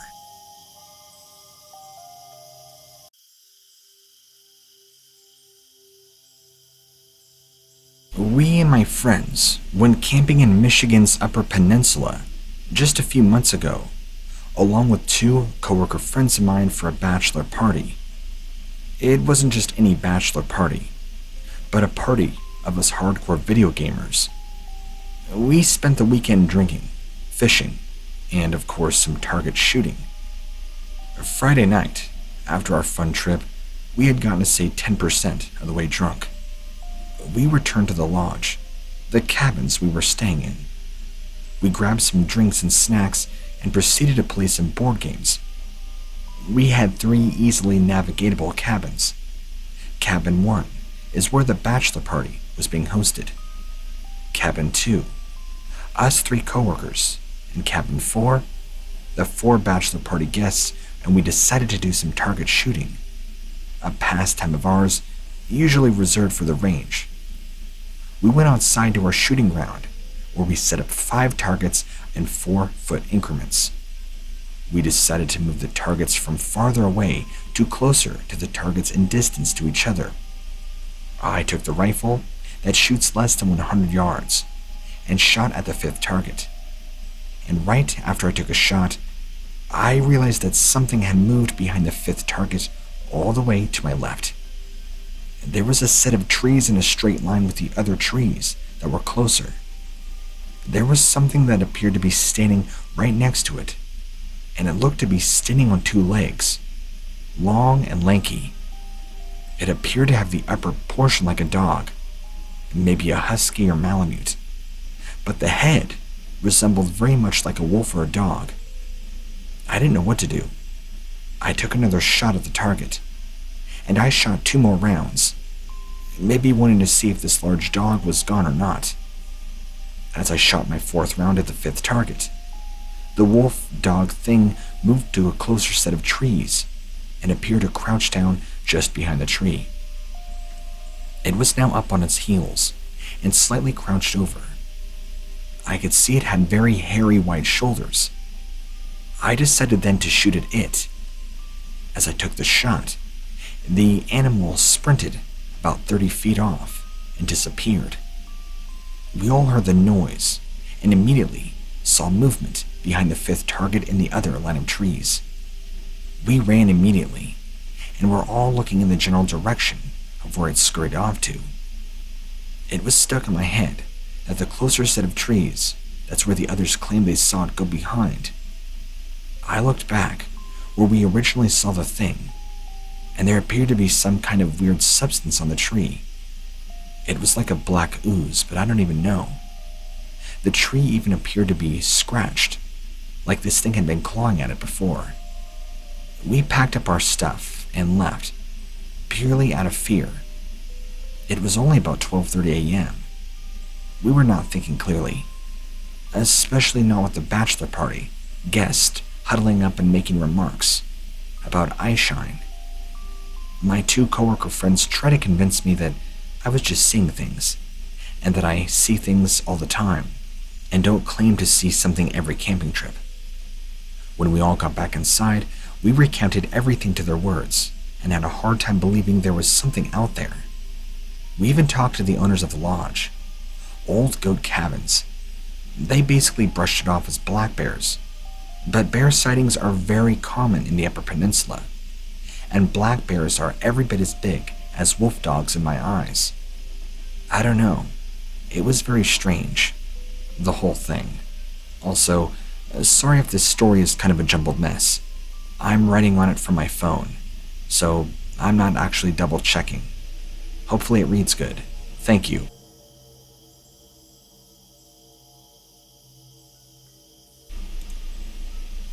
Me and my dog were just out in the Sierra Nevadas for a quick hike. As we were walking, my dog began to bark. As I looked to see where and what he was barking at, if there was really anything in particular, I didn't see anything. I noticed no bears, no strange animals, no weird sounds, nothing. After my dog was quiet, I called my dog to me, and where we were walking, we were actually heading back to a good friend's house, when all of a sudden, this dark-looking figure appeared just off in the distance, maybe no more than 80 feet away from me and my dog. My dog immediately reacted negatively, growling, hair standing up on the back of his neck, and I could not get him to come to me or to even get close to him. He was going rabid, baring his teeth, drooling, acting crazy. He's never acted like this before in his life. Something was wrong, and at this distance, I couldn't tell exactly who or what this figure was. And in that moment, I noticed there were several deer running from this thing in the direction that it was at, coming towards us. The deer seemed incredibly frightened, like whatever this person was or thing was pouncing on them, or at least trying to. And these deer were fleeing for their life, while my dog is still barking, going crazy, locking his attention on this thing. That's when the shape suddenly begins to bolt toward us, and I could see that it was much larger, huge head, and looked very much like a large dog, but upright. It had dog-like legs, and a very wolf-like head and body. Not a werewolf. I feel like going that far sounds pretty ridiculous, but it looked more just like some large upright wolf. I jumped, trying to pull on my dog, and as this thing got closer, it bolted off, disappearing behind the tree line, right where my dog was at. The feelings, I cannot describe to you how terrified me and my dog were. At this point, my dog was losing it, going completely haywire. I just picked up my dog and dragged him to where we were going, which was my friend's house. I'm trying to pull on my dog, and I could hear this thing running through the trees, as if trying to keep up with us and not lose us. I got down far enough to where this thing stopped following us, but I could see it moving, this large upright canine entity, back and forth, back and forth, back and forth again. This thing was pitch black, but was gray when it charged us in the clearing. It was definitely stalking us, whatever it was, and was far more intelligent than just some simpleton animal. This thing was keeping up with us, and ensuring we were not leaving, at least until it would allow it. Something I noticed was the stink. It smelled like smoke or hair burning, and kind of like rotting meat. It was a very strange odor, and I only started smelling it near the end of the encounter. I also didn't notice a direction that it was coming from, but more so all around, with this thing still around. Eventually, my dog and me got away, but I'll never know exactly what that thing was, or what it wanted. I've heard of legends and things like that, or creatures like these large wolves. People have thrown around the term direwolf, but I don't think that's exactly what this was. And I'm not going to go with werewolf, since the idea of that is ridiculous, and I don't believe it was a large werewolf. But could it have been a large wild wolf that maybe had learned to adapt and walk on two legs, It's very possible.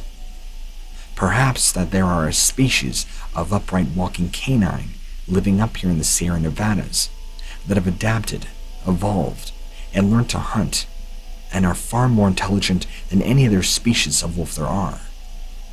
Now that is very possible.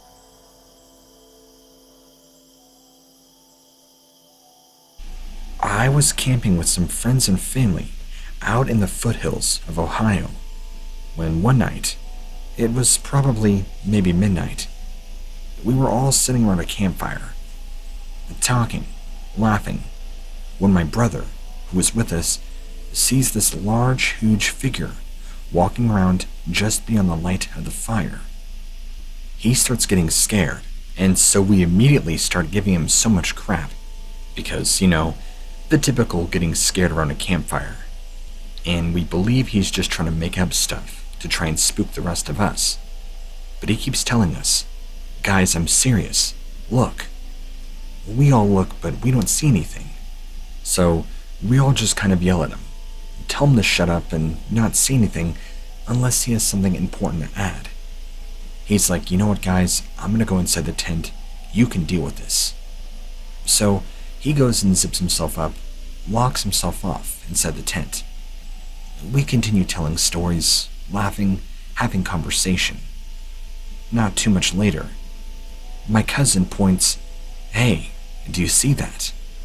We all turn and see this large, dark figure that appears to be covered in hair and is extremely large, kind of waddling, if not staggering towards us. Now we all have our attention towards this person, or what we thought was a person, and we're all like, "What on earth? Why would this person or thing be out here?" When we see that it turned its entire body toward us, and that's when the horror really kicked in. We all immediately knew this was no person. We could see these yellow glowing eyes, and this large dog-like head that reminded us of a German shepherd. It was walking towards us very slowly. We couldn't believe what we were seeing. My friend got out his weapon, and I stood up, waiting for this thing to get to us. I didn't have any weapons on me, but my plan was to scoop up some coal from the fire and chuck it at it. Now, how I was realistically going to achieve this is a whole other story. That's when this thing stopped, now no more than 30 to 40 feet away, off in the darkness, but we could see it, at least a silhouette in its glowing eyes, and it emitted this very low growl. It was just like a lion growling. We were all scared crapless and retreated back to the tent, where we all, once again, flipped out on my poor brother, saying, "Why didn't you warn us? Why didn't you tell us something like that was out there?" There was arguing and bickering back and forth, with him claiming that he did, saying that we should have listened. We could hear this thing walking around closer to our tent and campsite, but it sounded like at points it would just stop. Maybe an hour went by. I don't know, but my friend walked outside the tent, saw the coast was clear, and basically said, "Guys, if we want to make it out of here, we should dismantle camp and just make a run for it." We all agreed. There was no arguments there. We jumped out, took down the tent, put out the fire, grabbed our flashlights, and we booked it. It wasn't until later on, after telling this story to a few close family members, that they would mention the idea of a creature called the Dogman.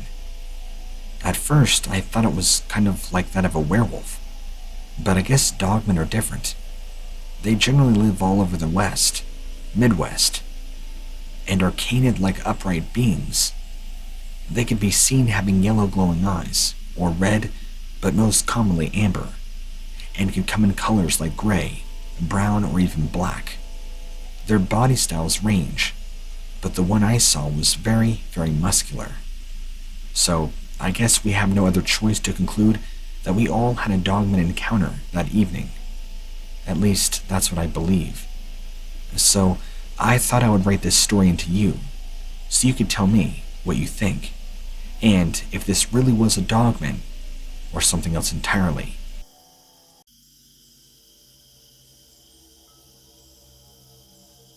I was backpacking by myself, just a few years back, actually, long before the pandemic and all the shutdown. Funny, it seems like all these things were so long ago, but yet daily, we're very much so reminded that life, or what we would call normal life, wasn't that far away. Before I get a little too far into the story, I'm a huge fan of urban exploration, and not just that, also exploring out into the woods by myself, finding anything that is remotely interesting.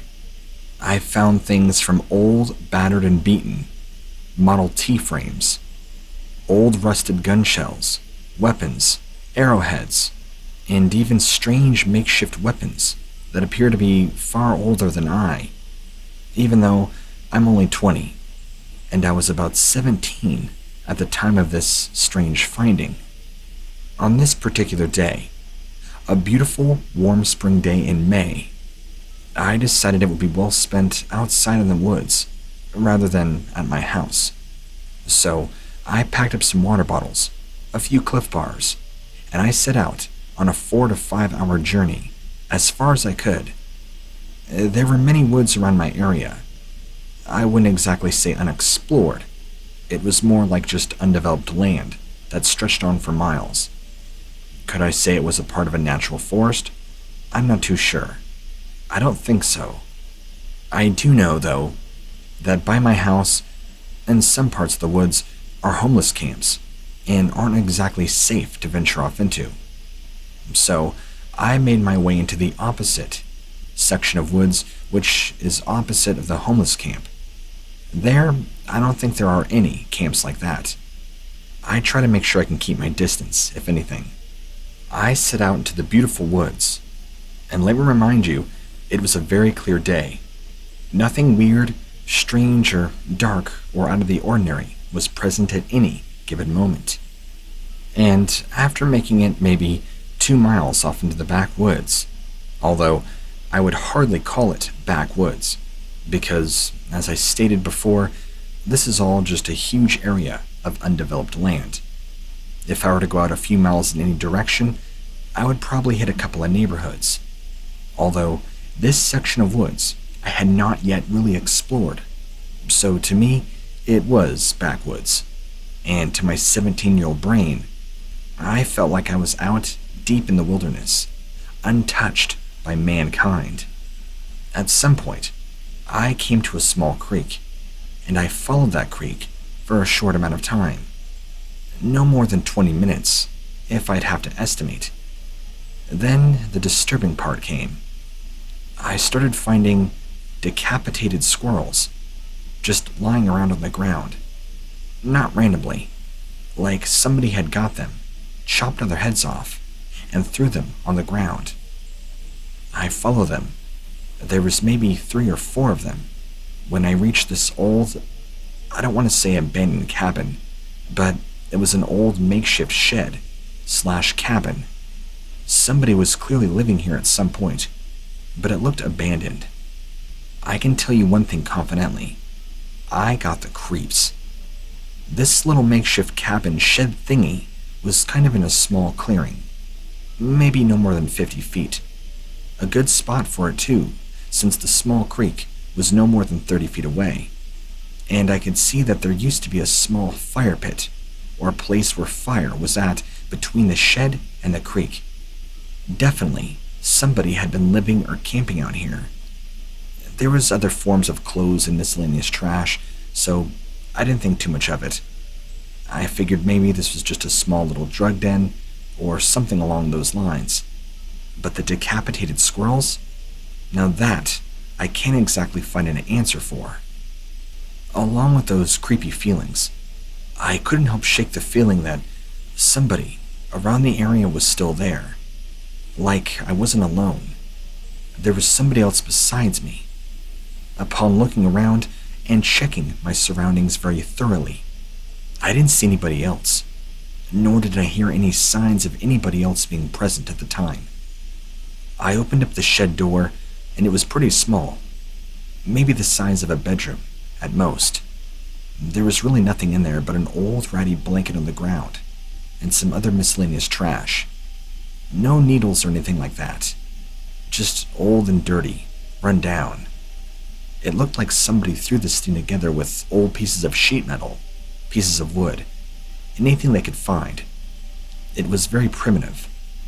But after I opened the door and stepped in to kind of just check things out, that's when my senses truly heightened. I started hearing noises outside, like somebody was approaching. So I quickly jumped out and scanned around. Nothing. I didn't see a soul around, which really made me start questioning, am I going crazy, or am I just way too overly paranoid? But I could tell if I were to follow this small little trail further, it goes off beyond the shed, off into another small section of woods that goes beyond. I don't know what it was, to be honest with you. There was just some sort of really bad feeling in the pit of my stomach that was screaming at me, do not go further whatever you do. I didn't see any more decapitated squirrels that led in that direction, so I was pretty much deciding whether or not to go back or to go forward. I thought maybe I would just sit down for a minute, collect my thoughts, and maybe explore this area a little more. After all, besides this little makeshift shed and the dead squirrels, those were the only things that were disturbing. Perhaps some old, drugged-out lunatic was living here. In the middle of processing these thoughts, with the sound of the creek running behind me, I hear a man screaming at the top of his lungs, followed by a dog whimpering and screaming in pain. Now, I can't replicate it, but if you've ever heard a dog scream in pain, imagine what it would be like putting a dog in a bear trap. The same kind of scream, squeal an animal would make, knowing fear and pain. And it was coming from close by in the same direction where the trail led off to. That was enough for me. I noped it out of there so quickly. I grabbed my stuff, got out of there, and I started running. Running back down where the creek met, and down the trail which I kind of took myself. As I made it back towards the entrance, or the base of the creek where I originally started, following the creek, I began hearing more noises behind me, and it sounded like multiple men yelling and shouting, although about what, I couldn't tell. I couldn't make out what they were saying, just their tone and inflection. They didn't sound happy, and it sounded, had I stuck around for much longer, I would have been in grave danger. I mean, there's no knowing what those men would or could have done. And after that day, I never really went back into that section of woods.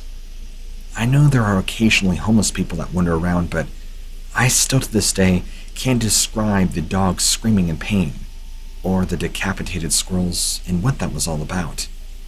They were fresh too. It appeared like somebody had a knife or something and did it. The heads weren't just ripped off, and the bodies weren't eaten.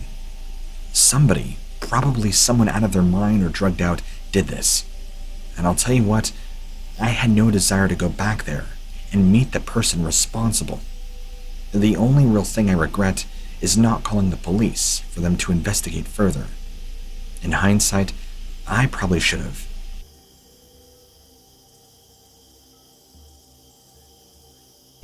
It's okay if you don't believe me, because I stand by what I saw. One day, when I was driving out in the country, it was in a more thicker wooded area, on a small country 2-lane road. There was no other real traffic on the road at the time, which means that, of course, like usual, I was by myself. I had no co-pilot, no friends to keep me company. It was just me. It was also dusky. Not too dark. It was actually the brighter side of dusk, when the sun is just beginning to set, and everything is still very much bright outside. I've only told 2 friends about this. They both claim it was possibly a misidentification of a bear, but a bear doesn't have these traits and qualities. I've seen enough brown and black bear in my entire life to know that this is not a misidentification, and if I'm honest with you, I wouldn't be wasting your time if I even had the slightest suspect that this could have been a bear, and not something else that's strange. At first, it was the movement that caught my eye. Off on my driver's side, inside the woods, in the sparse amounts of trees, just beyond the initial tree line, was this large dark figure moving. At first, I did initially think it was a bear, just because of how it waddled on two legs like it was shaky and having a rather rough time walking. But after maybe 3 or 4 steps, it quickly gained composure and began walking very comfortably, like a normal upright walking man would. Immediately, I kind of had a double take to make sure I was seeing what I was seeing. Because of where it was, and the lighting, and how many trees it was tucked back between, I didn't get the best look at it, but enough that I could see it was something, what I would say is out of the ordinary. As it was moving, I could tell it had a very strange gait to it. Even though it was very smooth in its movements, it still just wasn't right. There was something about it that just, I don't know. I can't quite put my finger on it, but I knew it wasn't a man, and I just knew it wasn't a bear. You see, when bears walk on 2 legs, they're kind of clumsy. They don't move as smooth or glide like this figure did. I couldn't give you an estimate on how big or small this figure was. Definitely as tall as a man, but to go as far as saying 9 or 10 feet tall, I don't know. From my angle and from where I was and the distance that I was from it, it appeared to be just this large dark silhouette. I've read theories and speculations online that this could have been a Bigfoot, but the proportions did not add up to what people speculate are Bigfoot, like having a large cone-shaped head, very broad shoulders. This was more like a man, just a standard man-sized silhouette, just a little larger, and going very smoothly. It wasn't completely black though. I could see it had some definition and some shape, possibly some hair. I just don't know what it was. But to say it was a bear, it's impossible. After about 15 seconds, this thing quickly disappeared behind one of the passing oak trees, and I did not see it again after that. As far as where it went, I'm not exactly sure, since it disappeared so quickly. But I even stopped my car, turned around to see if I could see it again. I could not. I scanned and looked around and saw nothing. It must have been gone. So I turned around again and went back the original direction that I was headed in. I wondered the entire rest of the night what it is that I saw, and the following day told my couple of friends what it was and gave them exact depictions and descriptions of what it is that I believe it could have been. They were quick to dismiss any claims of it possibly being anything more than a bear. But like I told you, I don't think it was. I don't think it was something explainable, unless it could have been some sort of gorilla, but even monkeys and gorillas don't have that smooth of a gliding gait. Not like that. And it didn't remind me of a gorilla. It was very strange. I don't know. Again, I'll say it again. Believe me if you want to, but I stand by what I saw. Haunted by my unborn child. This is a true story, and is only a few instances of some of the scary things that have happened to us over the past 10 plus years. I apologize in advance for how long it is, but as I mentioned below, it really is a tiny percentage. But some of the scarier things that we have gone through and still go through on a daily basis. 4 months after I gave birth to my first child, my mom offered to sell me her in-home childcare business. She was ready to do something else after running her daycare for 20 plus years. I essentially grew up in the daycare and started working there in my teenage years. I helped run the business with my mother after graduating high school, so taking it over completely in my early 20s was an easy transition. My father had built a second house on their property, so she wasn't living in the house that the in-home daycare was run out of. It's more of a classification for the state licensing board. There's daycare centers, in-home childcare, etc. But that's not important. Fall of 2005, when my daughter was 5 months old, her dad and I thought it was best to buy my mom's daycare and move from the small 2-bedroom apartment we had been in, a not-so-great part of town, mind you, to the 5-bedroom house in the small town I grew up in, next door to my childhood home. Well, about 6 months after moving into our new home, we found out that we were expecting another, and I gave birth to my son in the winter of 2006. For a few years, things were relatively quiet. So let's fast forward a bit, all the way to 2009. My son is 3 and my daughter is 4.5. They were playing in the front part of our house that had been technically considered a daycare, and I had been sitting in the living room while they played. Out of nowhere, they both started simultaneously screaming and crying hysterically. They come running into the living room. After I get them calmed down, my daughter explained through tears that there was a little boy with glowing green eyes watching them play. She said he was peeking over the half of the wall that separates what was then the craft area from the kitchen. In my opinion, they were too young to make something like that up. They both told the same story for weeks after it happened. And for them to start crying at the exact same thing? The daycare had been closed for the evening. There was obviously nobody there when I went to look. So I 100% believe that they both saw something. And the events that followed confirmed that our house was, in fact, probably haunted. After that sighting, activity picked up, but was relatively innocent. Every day, as long as it was nice, my employees would all take kids out to playground, while I stayed inside to cook lunch. And quite a few times, I would see out of the corner of my eye this little boy running across the room. Out of habit, I'd remind him that we don't run inside, before realizing I was alone, and that all the children were outside and properly accounted for. Over time, things got worse. I had just gotten to bed one night, and I heard a strange noise over my son's baby monitor. I went in to check on him, and when I reached his door, I noticed a pillow over his face. I flipped the light on to see 2 small indentations in the pillow, and in that same split second, my son started gasping for air. There was some invisible thing trying to smother my baby with this pillow. After a few weeks of hell trying to get him to sleep in his own bed, things went back to normal for a while. I say normal, but at the very least, it wasn't actively trying to hurt my children.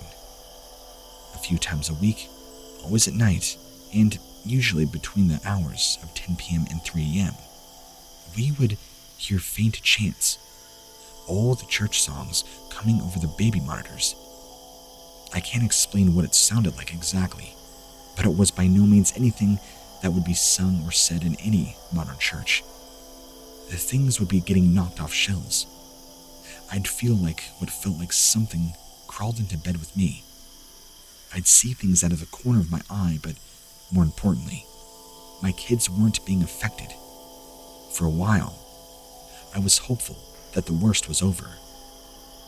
About 4 months goes by, when, like before, just as I was getting into bed, I heard my daughter call out for me over the monitor.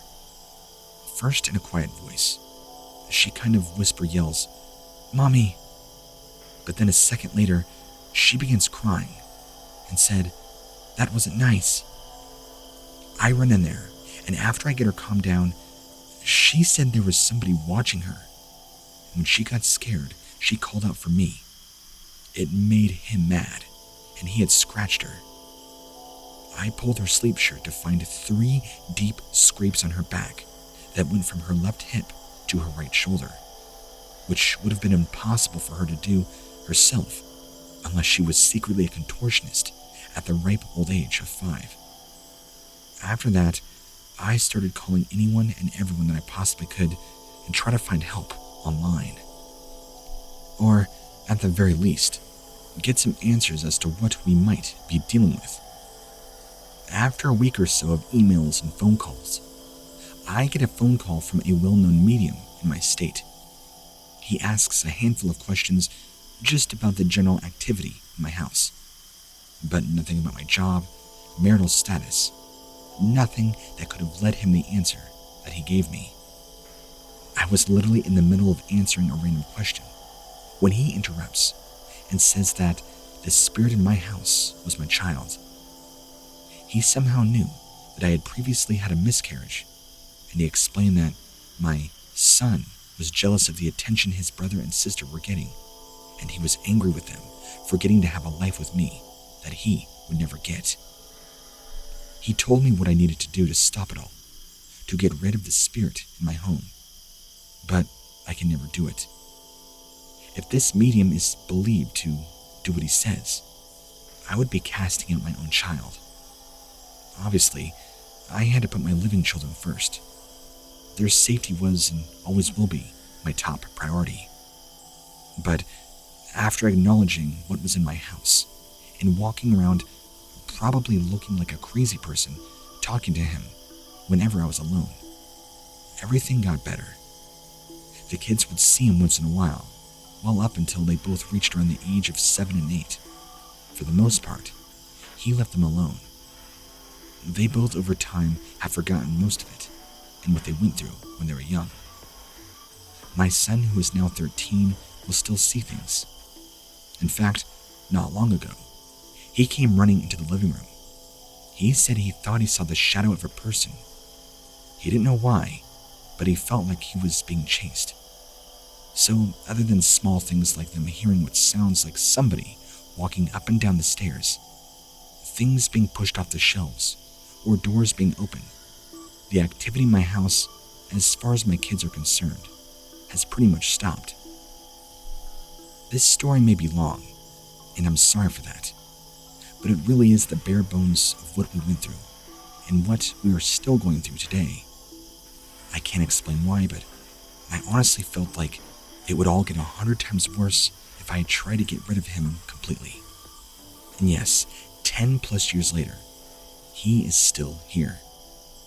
At least a few times a month, I will hear what sounds like my living son's voice outside my bedroom door at night saying, "Mom." He would do that a lot when he was little and got scared. Instead of coming in my room, he would just stand in my doorway calling out for me. The strange part is that voice I hear is not the crackly voice he has now as a 13-year-old pre-pubescent teenager. It's the sweet, innocent voice he had as a small little boy. Many people have told me that this is not just the jealous spirit of my unborn child, that it is some sort of poltergeist, and that regular spirits cannot do what we have seen him do. But for whatever reason, the way we have chosen to approach this situation has somehow made coexisting possible. And for me, that's more than enough. I just don't have to make it in me to make it leave. I don't think I ever will.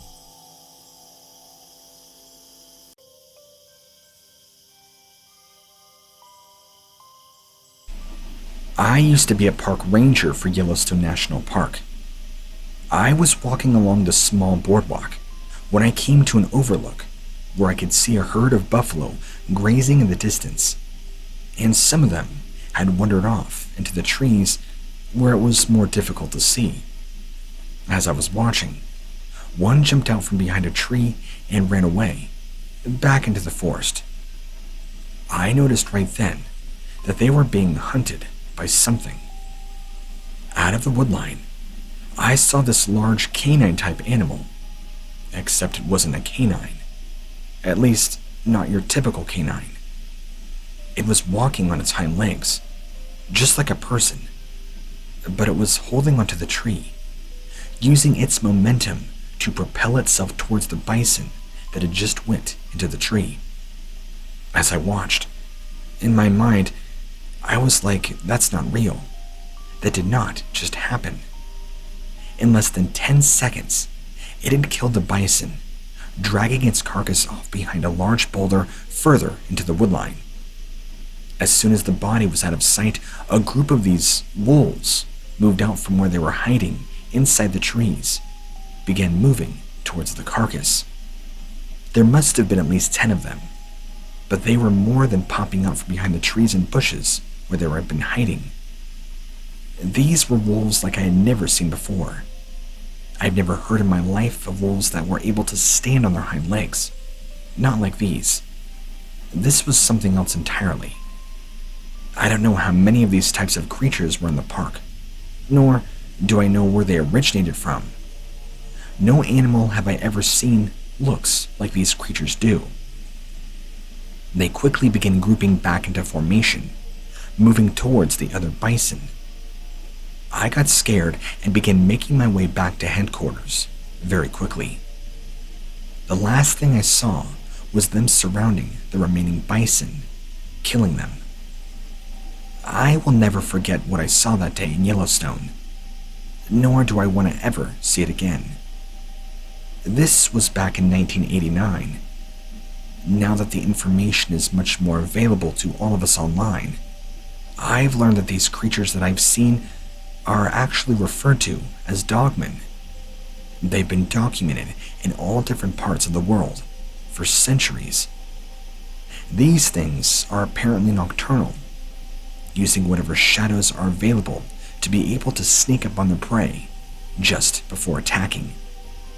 There's a lot more information out there too, but I'm afraid that it just might get me killed if people knew that I knew about these things. What's shocking is these things were hunting in the evening, not dark at all. And the angle I was watching them at, they were completely visible from where I was. Before you go off and start asking questions, please know that I have not seen the Dogman since 1989. As far as I know, they are not in Yellowstone anymore. At least I hope not. I'm not afraid to admit that these things exist. I have seen them with my own 2 eyes. Unless someone can explain what it is that I saw all those years ago, I'm not the only one. I chose to share this because it is real. People need to be aware what's out there. If you choose not to believe me, then fine. But please do your research before making a decision on it. It's very important that we understand these things a lot better than I do.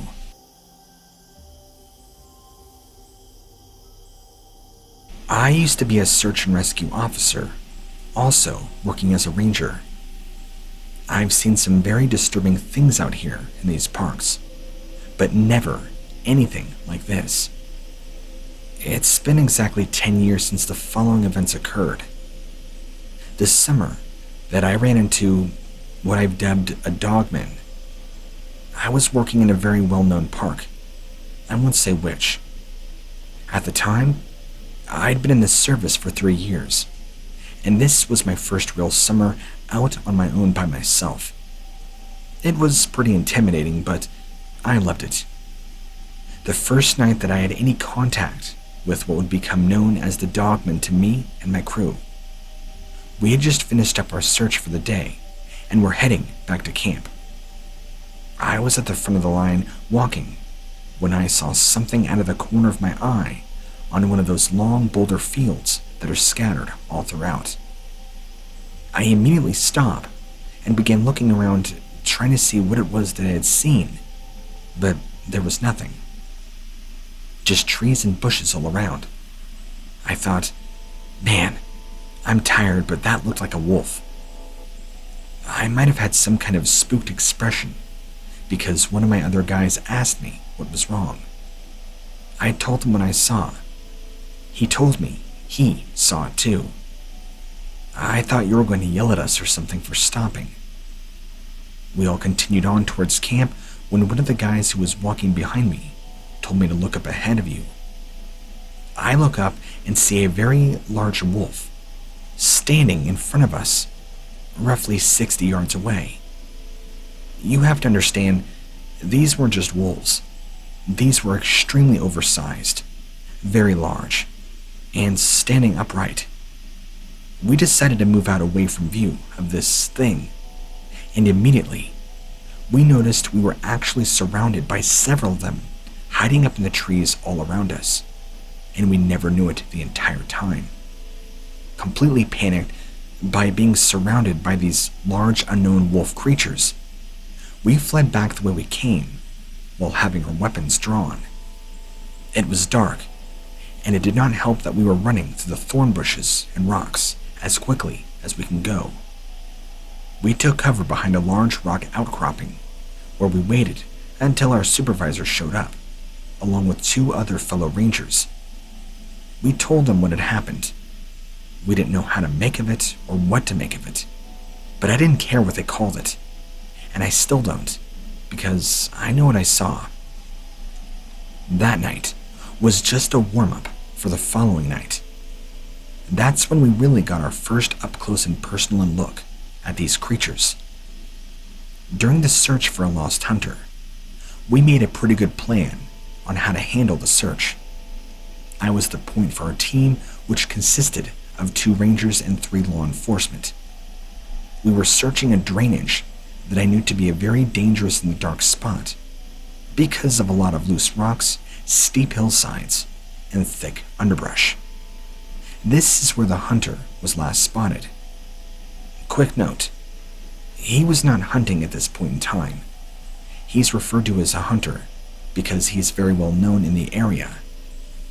My ranger partner, who was roughly 30 feet behind me, had stopped and told me to wait up. I proceeded slowly until I was even with him, and he made me stop so he could show me something. He pointed down into the drainage and said, "Do you see that? What is that?" I looked at what he was pointing at, but I couldn't see anything of significance. Instead, my partner insisted there was something there. Looking at it from this angle, I realized there was an unnatural shape to the bush down in the drainage. I had my M16 with me, and immediately handed it off to my partner, who stayed back as I slowly made my way down towards whatever was down there. I got within 5 feet of the object, which turned out to be a downed log. I heard the most terrifying growl right behind me. My heart jumped into my throat, and I immediately turned around to face whatever it was that made the sound. Immediately, in front of me, were 2 of these creatures. All I can see in the dark at first was their eyes. They had reflective red eyes, which is what really gave me the impression that they were these wolf things at first. They got up so close to me, I could see their teeth and hear them breathing heavily with the growls coming from their throats. One of them actually stuck their arm out to grab me, but I was able to be pulled up just in time by my fellow ranger who had heard the growling and began coming down to find out what was going on. We decided not to fire at these things. We didn't know exactly what we were dealing with here. I didn't know how much of this I could take. It was now getting really real for me, but I kept my composure enough to tell my partner to call in backup. We were able to get back up onto the high rock bluff, where we were able to get a signal on our radios. We relayed the message to my supervisor. There was something out there, and we needed backup immediately. He ordered us to remain as quiet as possible until they could respond, which I thought would be never at this point. But it wasn't long when we heard them coming in right behind us. The ground shook, and we could smell the wolves in front of us. But they didn't move until a bright spotlight shined on them down in the drainage. The front wolf, or whatever you want to call it, stood still for a moment, as if it was wondering what this light was before getting up and turning back toward us and leaving us in the dark once more. Both of them ran off into the night, which we did not pursue. We knew there was a search team coming up behind us, so we waited for them in hopes that they would be better armed with something more than what we had before going back down into that pit of hell. During this time, I noticed that the wolves were nothing like any dogs or coyotes I have ever seen. They were gigantic, taller than a Great Dane, and much wider. Their legs were straight up, wide apart, allowing them to easily put their front paws on a human's chest, ripping it open if they wanted to. When they ran, they were kind of hunched over, with their back end raised high in the air. I also noticed they did not have any real teeth, except for many sharp tiny teeth and long canine fangs extending past their lips when their mouths were open. After this night, that would be the last we would encounter of these bizarre creatures. I'm not sure what they were or where they came from, but I have no explanation for them. There were over 20 sightings just like this one recorded way back in the 70s, while many of us still work there. Not me though, and many more since. At one point, they were referred to as wolves of death because there seemed to be a sort of pattern to how they killed. We would find many large bison and other large game animals killed in disturbing ways. Not killed and eaten like traditional predators do. Torn to ribbons and mutilated. It's like whatever was killing these animals was killing just for the sake of it. Moral of the story is, whatever these creatures were or are, they are extremely dangerous and should not be approached by any means. There's no telling what they would have done to me had I not had my team with me, or had I been caught down there with less equipment than I had. Just know whatever you see out in parks is not natural and should be avoided at all costs. The ranger who was with me that night had a pretty good run as far as rangers do, but from what I've heard, he retired around the same time this thing happened. He just kind of fell off the face of the earth, so to speak, which we all found strange.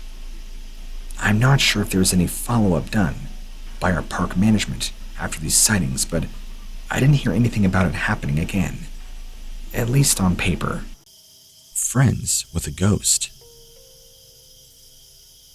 So, I was around 12, and I just started to go to secondary school here in the UK.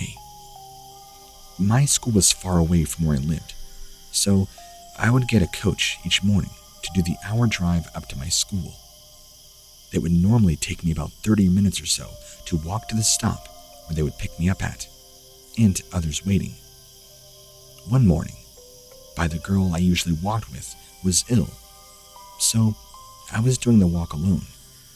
I had my headphones in, as I always would, and was around the halfway to my walk, when I felt a presence around me. I wasn't cold, but all the heat I had held disappeared in a second. Now, my family are very spiritual, and being an edgy 12-year-old, I always like to believe in the paranormal.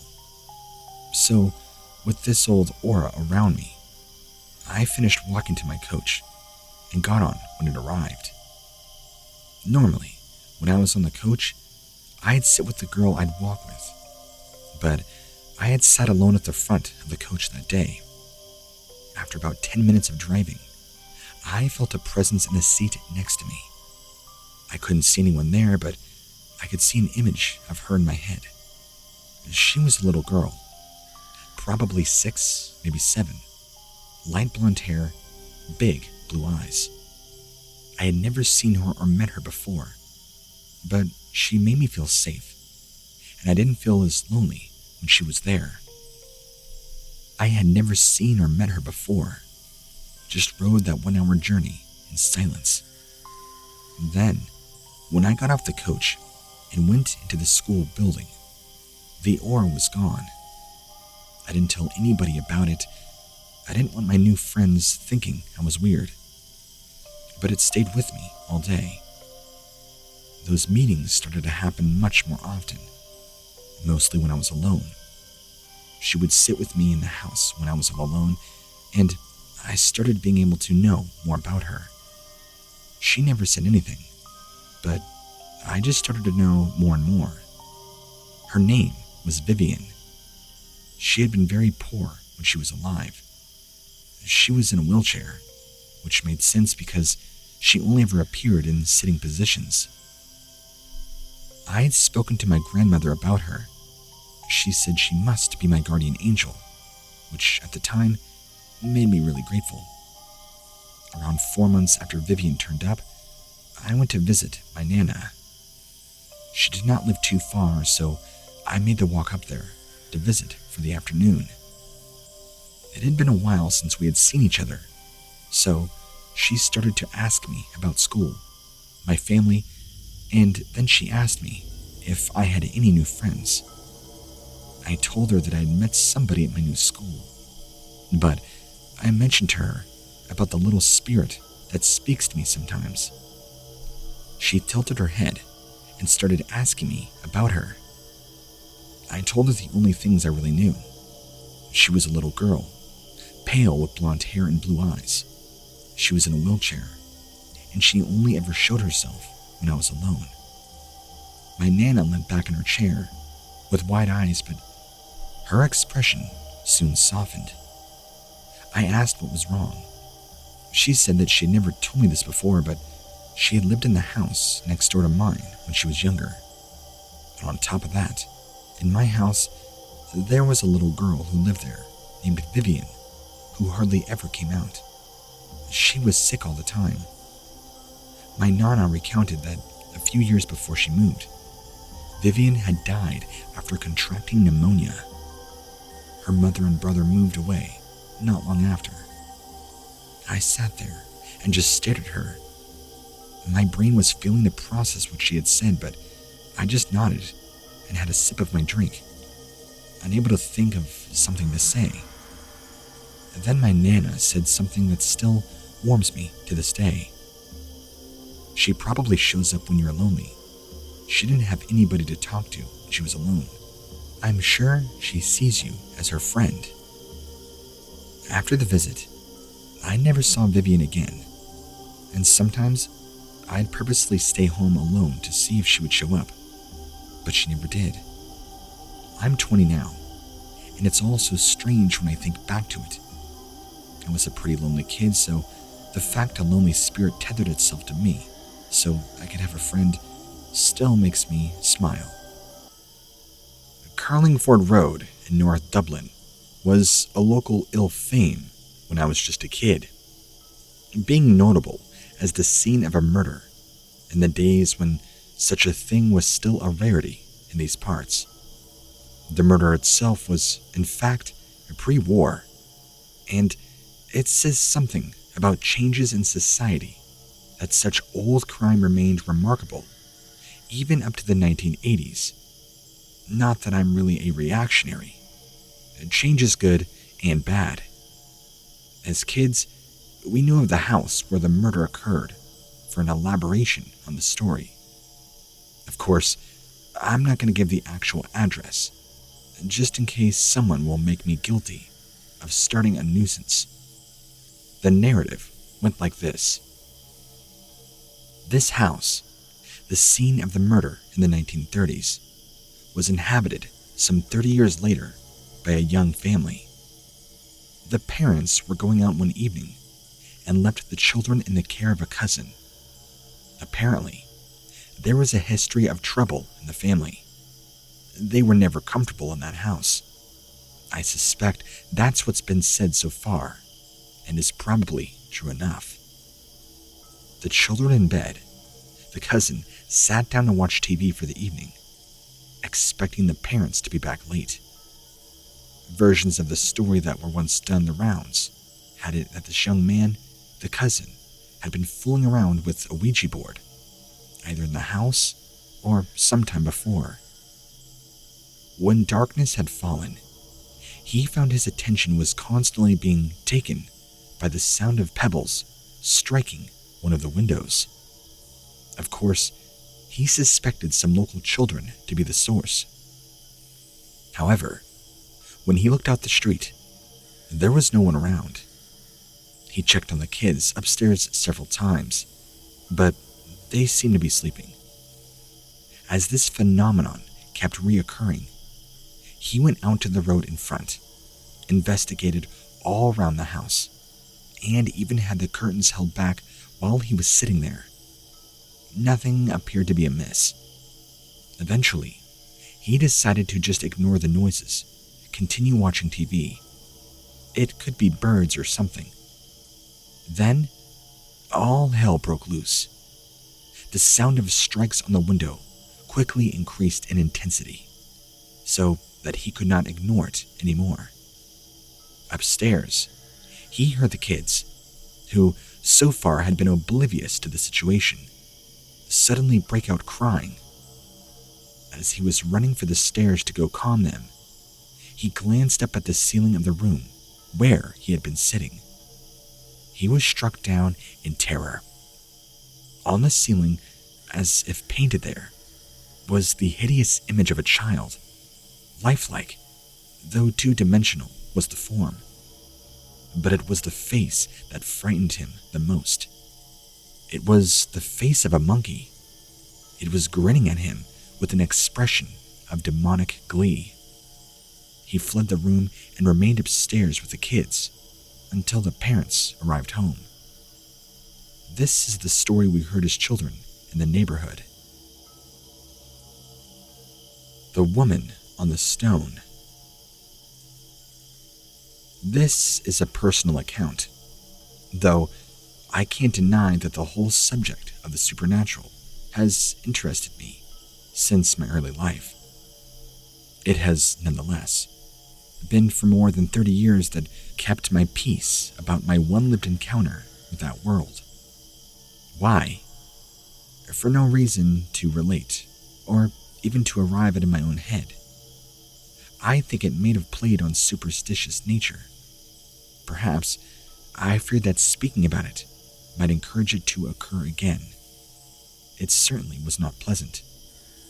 Whatever the explanation, it is only with the distance of many years that I feel comfortable enough to put into words what I saw. Though doubtless in description, it will appear less than the sum of its parts. The palpable dread of that memory, however, is beyond my skill to relate. I had a vision of something wretched, something foul. It took the form of a human, though it wasn't human, and possibly never was. It was in the summer of 1986, when I was 5. We lived at that time near the village of Swords in North County, Dublin, Ireland, at the edge of a housing estate called River Valley. Our house was the last house of the cul-de-sac that was set into a silent hillside, so that from the upper windows, we had a wide view of the land around us. At the time, the village and estate was still surrounded by fields, though it has since all been developed. The forest road that led up to the village was lined with great trees, beech, poplar, and pine. They looked like towers from my bedroom window, and a sheep field lay across the road from the side of the house. I have pleasant childhood memories of bright sunshine, warm breezes looking down on the lambs in the field from my side of the garden. My mother, with ghoulish humor, named one of the herd Mint Sauce. Visible also from my window, through the trees and undergrowth along the forest road, was an old, disused blacksmith's forge. I don't doubt that this too long has disappeared. Perhaps every childhood has its own haunted place. It was the local rumor that this old forge was badly haunted. A girl from my road, called Janet, used to offer up a dubious tale that some school friends, on a dare one evening, were driven, shrieking from one place, having heard a deep growl, while one of them was witnessing the phantom of a woman, or rather an invisible form of an old-fashioned print frock, hovering in the loft of an adjacent barn. So much for the local legend. I never went near the forge, and what I saw, I don't think has much to do with it. Then again, what do I really know? What I saw from the window of the spare room, just beside my own. At the front of the house, my grandmother used to sleep here when she would be over from her own house. This was in the city. It was the end of the summer, and my family had just returned from a holiday on the Isle of Man. It was a Thursday night, and on a childish flight of fancy, I crept from one bed into the spare room. I looked out on the darkened neighborhood. Shadows danced in the lighted porches of the house, and colored flashes came from the direction of Dublin Airport, across the fields. And then I looked down and saw it on the rock. There was a neighborhood marking stone at the entrance to the estate, just at the junction to the forest road, with the usual "Welcome to" inscription. It lay visible just below that spare room window. Sitting there was a diminutive figure of an old woman in an ancient dress. She wore a plaid cloak with an immense collar of shaggy fur, like the hair of a yak. Despite her apparent great age, her hair hung long and greasy black down from under her ragged cap. One deathly white hand was clasped over a large brooch on her cloak. The figure seemed to glow in its own light against the darkness. I saw nobody else about. Her face was abominable. She was shockingly pale, having heavy brow and terrible, raging eyes. They weren't the eyes of a human, more like a wild beast. More disturbing, however, was my realization that those eyes had been mixed in a stare up at me from where I had even raised my head over the windows. Whatever she was, she had been aware of me before I of her. It was a nightmarish sight, a vision of wickedness, but I was not sleeping. I remember the malevolence of the expression on that awful face. It induced a sickening feeling. I felt like vomiting, but I was unable to move. Then, the form of the little woman appeared to be growing steadily larger until she swelled well beyond the stature of a normal human being. She also appeared to rise in the air above her seat. Then, a trickle of crimson passed down over my eyes. The spell was broken.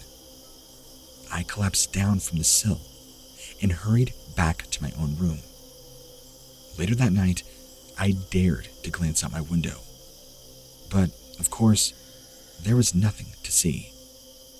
I never saw anything of that weird woman again, and I have been greatly glad of it. We moved house the year after, and that was that. But I've never talked about it or inquired further concerning all of this, all through these long years. Ghostly dreams. Hi. As long as I can remember, I've had demonic and paranormal dreams since I was 6. This won't be my last post about dreams. I'm used to scary things, and I actually have a pretty high tolerance to what actually scares me. But dreams are just dreams, right? Well, when I was 16, maybe 17, I had a brief experience after I woke up from the dream. This has never happened to me up until this point. I'll tell the dream in a present tense to best communicate the intensity that I felt. I don't know where I am. All I know is that I'm in some dark room with a dim spotlight, kind of like the beginning scenes of a horror video game. There's a wooden coffee table in front of me, and I'm sitting on a couch. Mom is next to me, and strangely giddy, while she holds some old 2000s video handheld recorder. "Watch this," she says as she excitedly shoves the recorder into my hands. There are a slew of random VHS type of videos on the screen. The videos just keep playing, one after another. These are videos of mostly children, possessed by demons. My visual perspective is now as if the tiny screen became a big movie screen. In one video, I don't know what this person looks like. They're wearing a head-to-toe hot pink bodysuit. It even covers their face. I'm assuming they're a child. They are sitting on a couch, table in front of them, and in the back, I can tell there is a kitchen. It is daytime. I see natural sunlight coming through a window, and the child is bouncing a ball on the table. Then they stop, but the ball is still bouncing at the same height and speed as if they were still using their hand. Next video. A baby sits on top of a play slide, some sort of thing in a daycare. The video zooms in, and the infant is disturbingly still quiet, except for slow breathing. It has all its teeth, but they're yellow. The saliva is gray, and the gums are all black. It has an abnormal smile, like the Joker's, and the breathing can be heard through its teeth. It also had no eyes. Literally 2 big black holes. Then all goes dark. I can't see in front of me, but then a pair of red, glowing eyes appears, then disappears. I wake up. I'm laying on my stomach, and I wake up somewhat sweating. My heart is pounding and racing.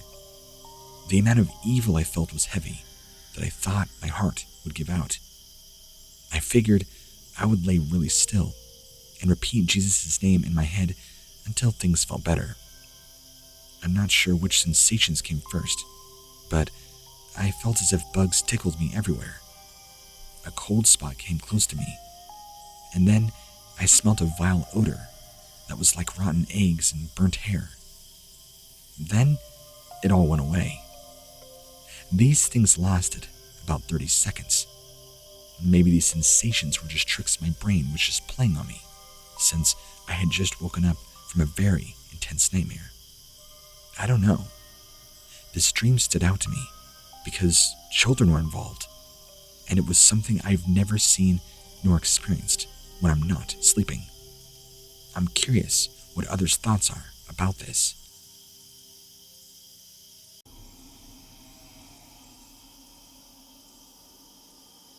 This is not my story, but my father's.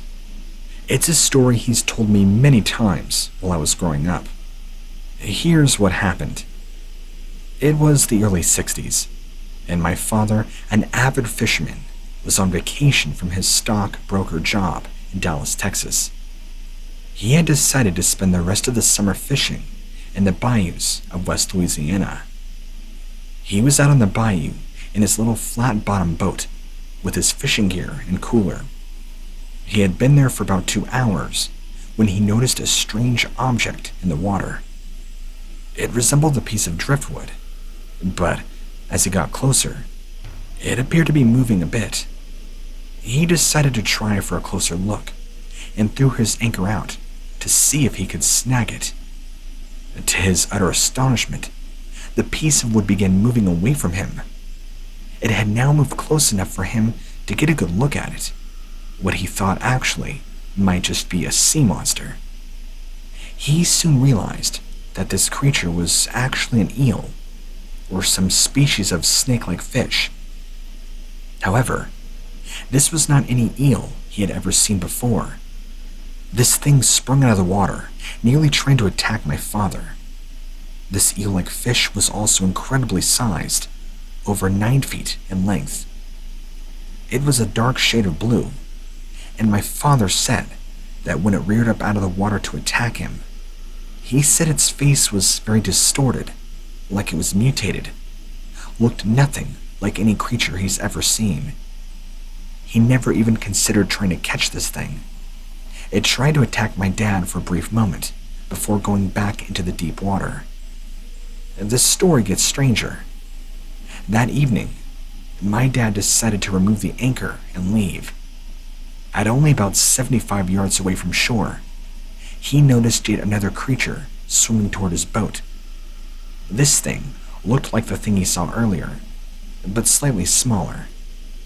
He idly remarked that this could have been its child. This thing was more green than the other one, which was blue, and it suddenly leapt out of the water at him.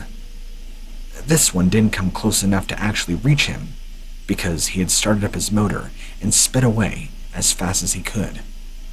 This occurrence spooked my dad so much that when he returned home to Dallas, without ever picking up his fishing gear, he said he never told anybody about these creatures at the time, and it was only much later that he even ever brought up the story. I'd like to believe my dad, but there's sometimes it sounds a little unbelievable. There are many skeptics out there who say they have explanations for everything. I'd like to know what you think.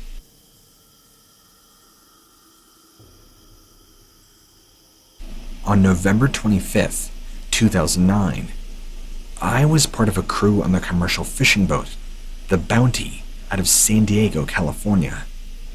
We were fishing tuna about 18 miles off the coast, and had already caught several bluefin. All the crew noticed something very large swimming towards the boat, far bigger than any whale we'd ever seen. We thought it was more bluefin, until we saw it wasn't shaped like tuna. It was like a strange eel with long, slender body, maybe 25 feet long, and 4 times as wide. The head, judging from under the water, was much wider than any whale or dolphin.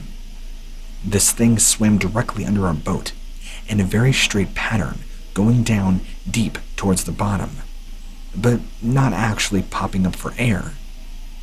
At that point, everyone on board could hear distinctly 2 very large gaseous bubbles slowly rising to the surface. Then, this thing swam off into the distance. When we saw the bubbles rise to the surface, I'm pretty sure that means it eats by sucking whatever fish or other ocean life there is near down enough into its large mouth, using those 2 air bubbles rising to the surface as a vacuum to suck up anything nearby. We were all blown away by this sighting. What kind of sea monster is that? How did it evolve? Those are questions we've been asking ourselves ever since. We all try to rule out what fish it could have been, but none of us could ever really come to any sort of conclusion. It was totally different than anything we've ever seen before. If anyone has any idea of what this creature could be, please let me know, along with your opinion. Thank you for reading.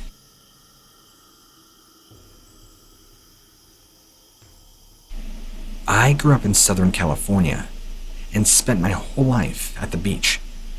I'd been surfing since I was a kid, but never expected to see something like this.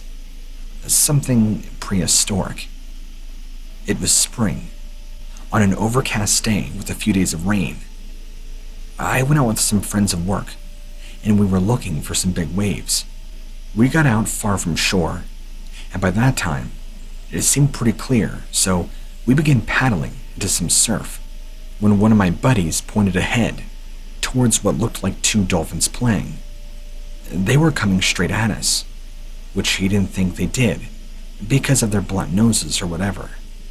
Then we realized these were no dolphins, but whatever they were had huge sets of jaws coming straight at us.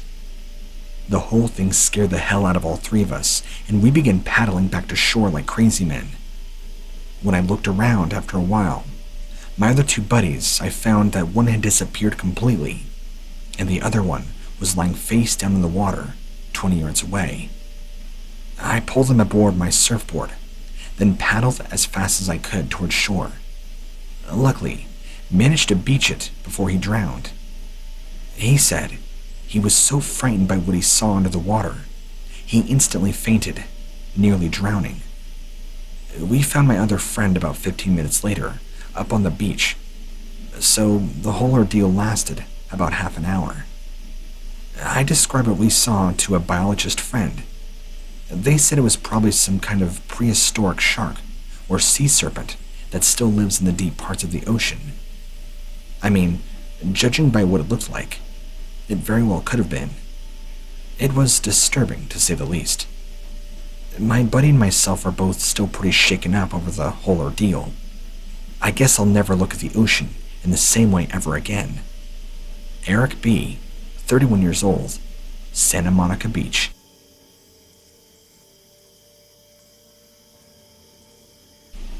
My grandfather served as a commander aboard a submarine back in World War II, and has always relayed this story. Sadly, he passed away back in 2011, but this story of his, I'll never forget. Basically, for a period of time, this submarine was patrolling an area just outside the UK. I couldn't tell you exactly when during World War II this was, but just sometime during those events. They got a motion of a very large object moving towards them that then very quickly diverted away. The only thing they could come up with was that it was an enemy vessel, except two things. Number one, an enemy vessel could not have been this large, and number two, an enemy vessel could not have gone this close and retreated, not without attacking. There were no other Allied ships or vessels in the area that day, and it really makes me wonder what exactly they encountered out there in the ocean. My grandfather adds that it could have been some sort of large aquatic animal, or maybe a whale. This was a military vessel, so they would certainly have fired upon it if they thought it was an enemy submarine. They stayed in the area for another couple of days, but nothing else occurred, and there were no other sightings until then, at least the end of this tour. Some people may think that my grandfather was just making up stories to make himself seem like he has seen more action than he really did, as indeed many do, but I know him too well to believe that. He was always quite the patriot, and wished he had served longer, but not by any means could he be accused of embellishing on any story.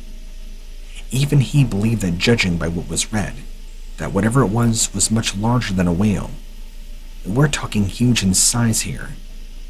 I can't tell you what exactly it was, but I'm sure anybody who has served or still does serve in any branch of the armed forces, while many have stories.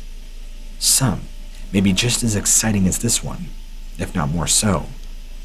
It's not every day you get a sea monster sighting story from a submarine captain, after all.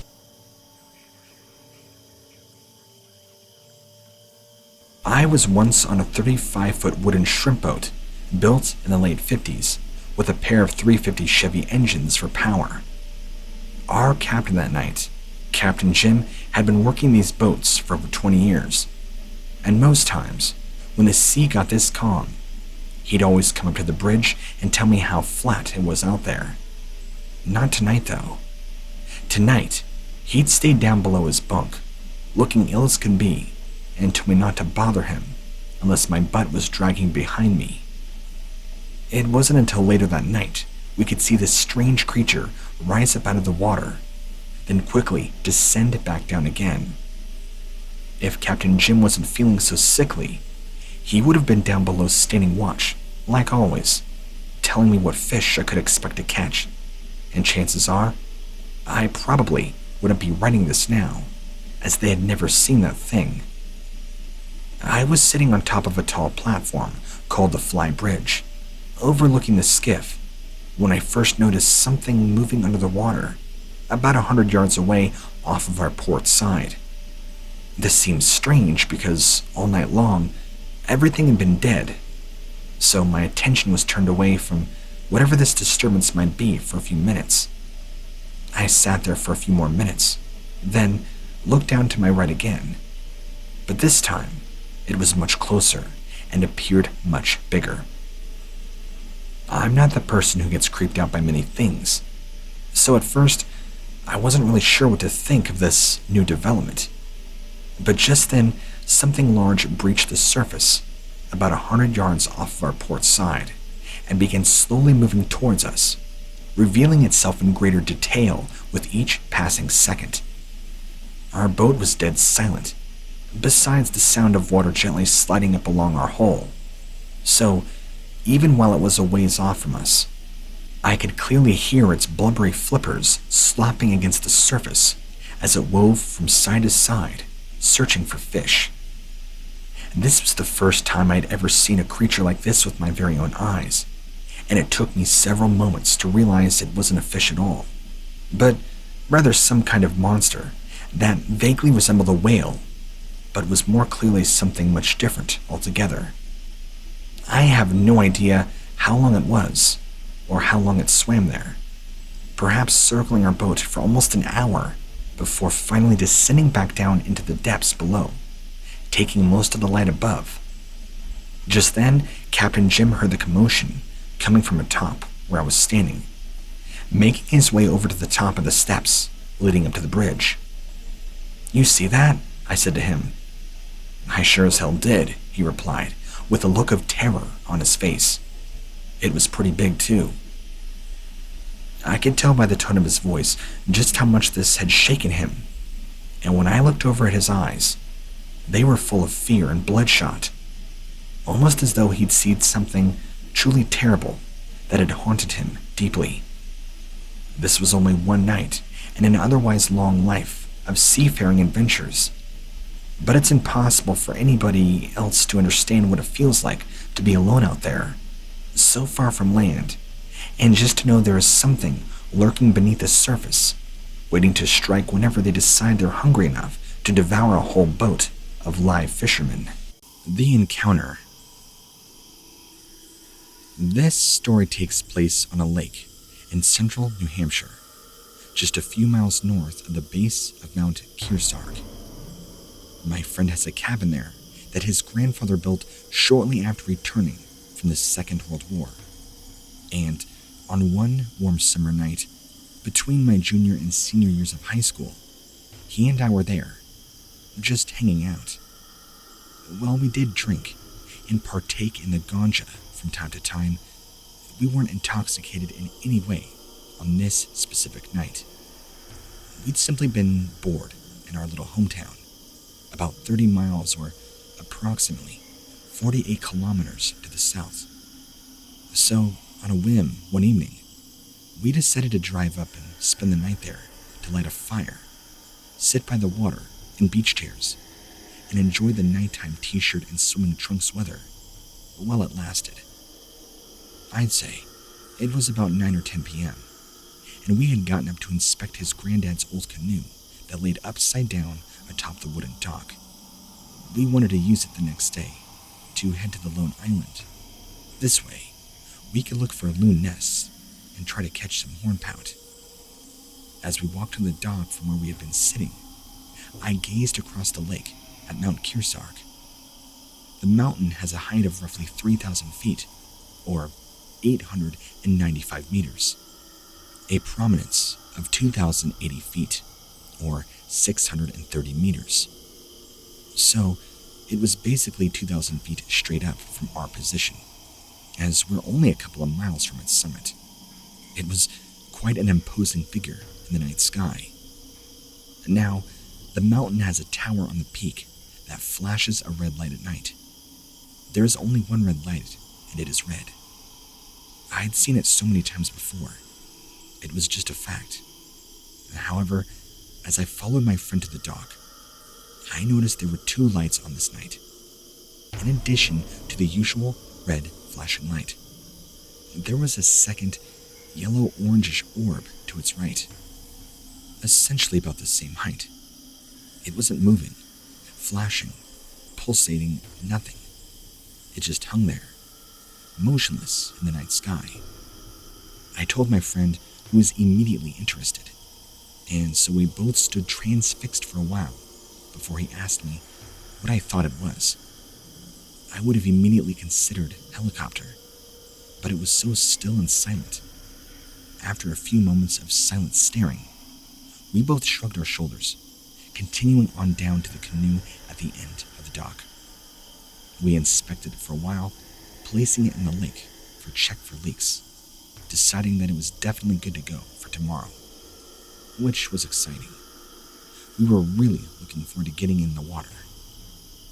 After looking it back to its original resting position, I turned to my right, bent down to wash the cobwebs off my fingers in the lake water.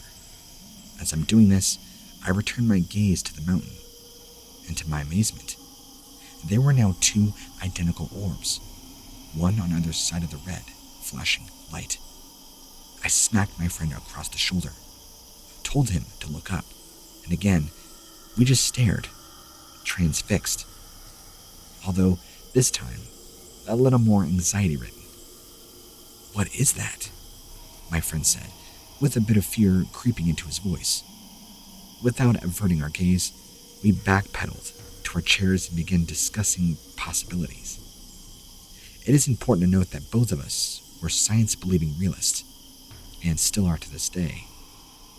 We also both accepted the distinct possibility that we, humanly, are most likely not alone, let alone the universe. Something, all the grains of sand on the earth, you know, the old Carl Sagan wordage.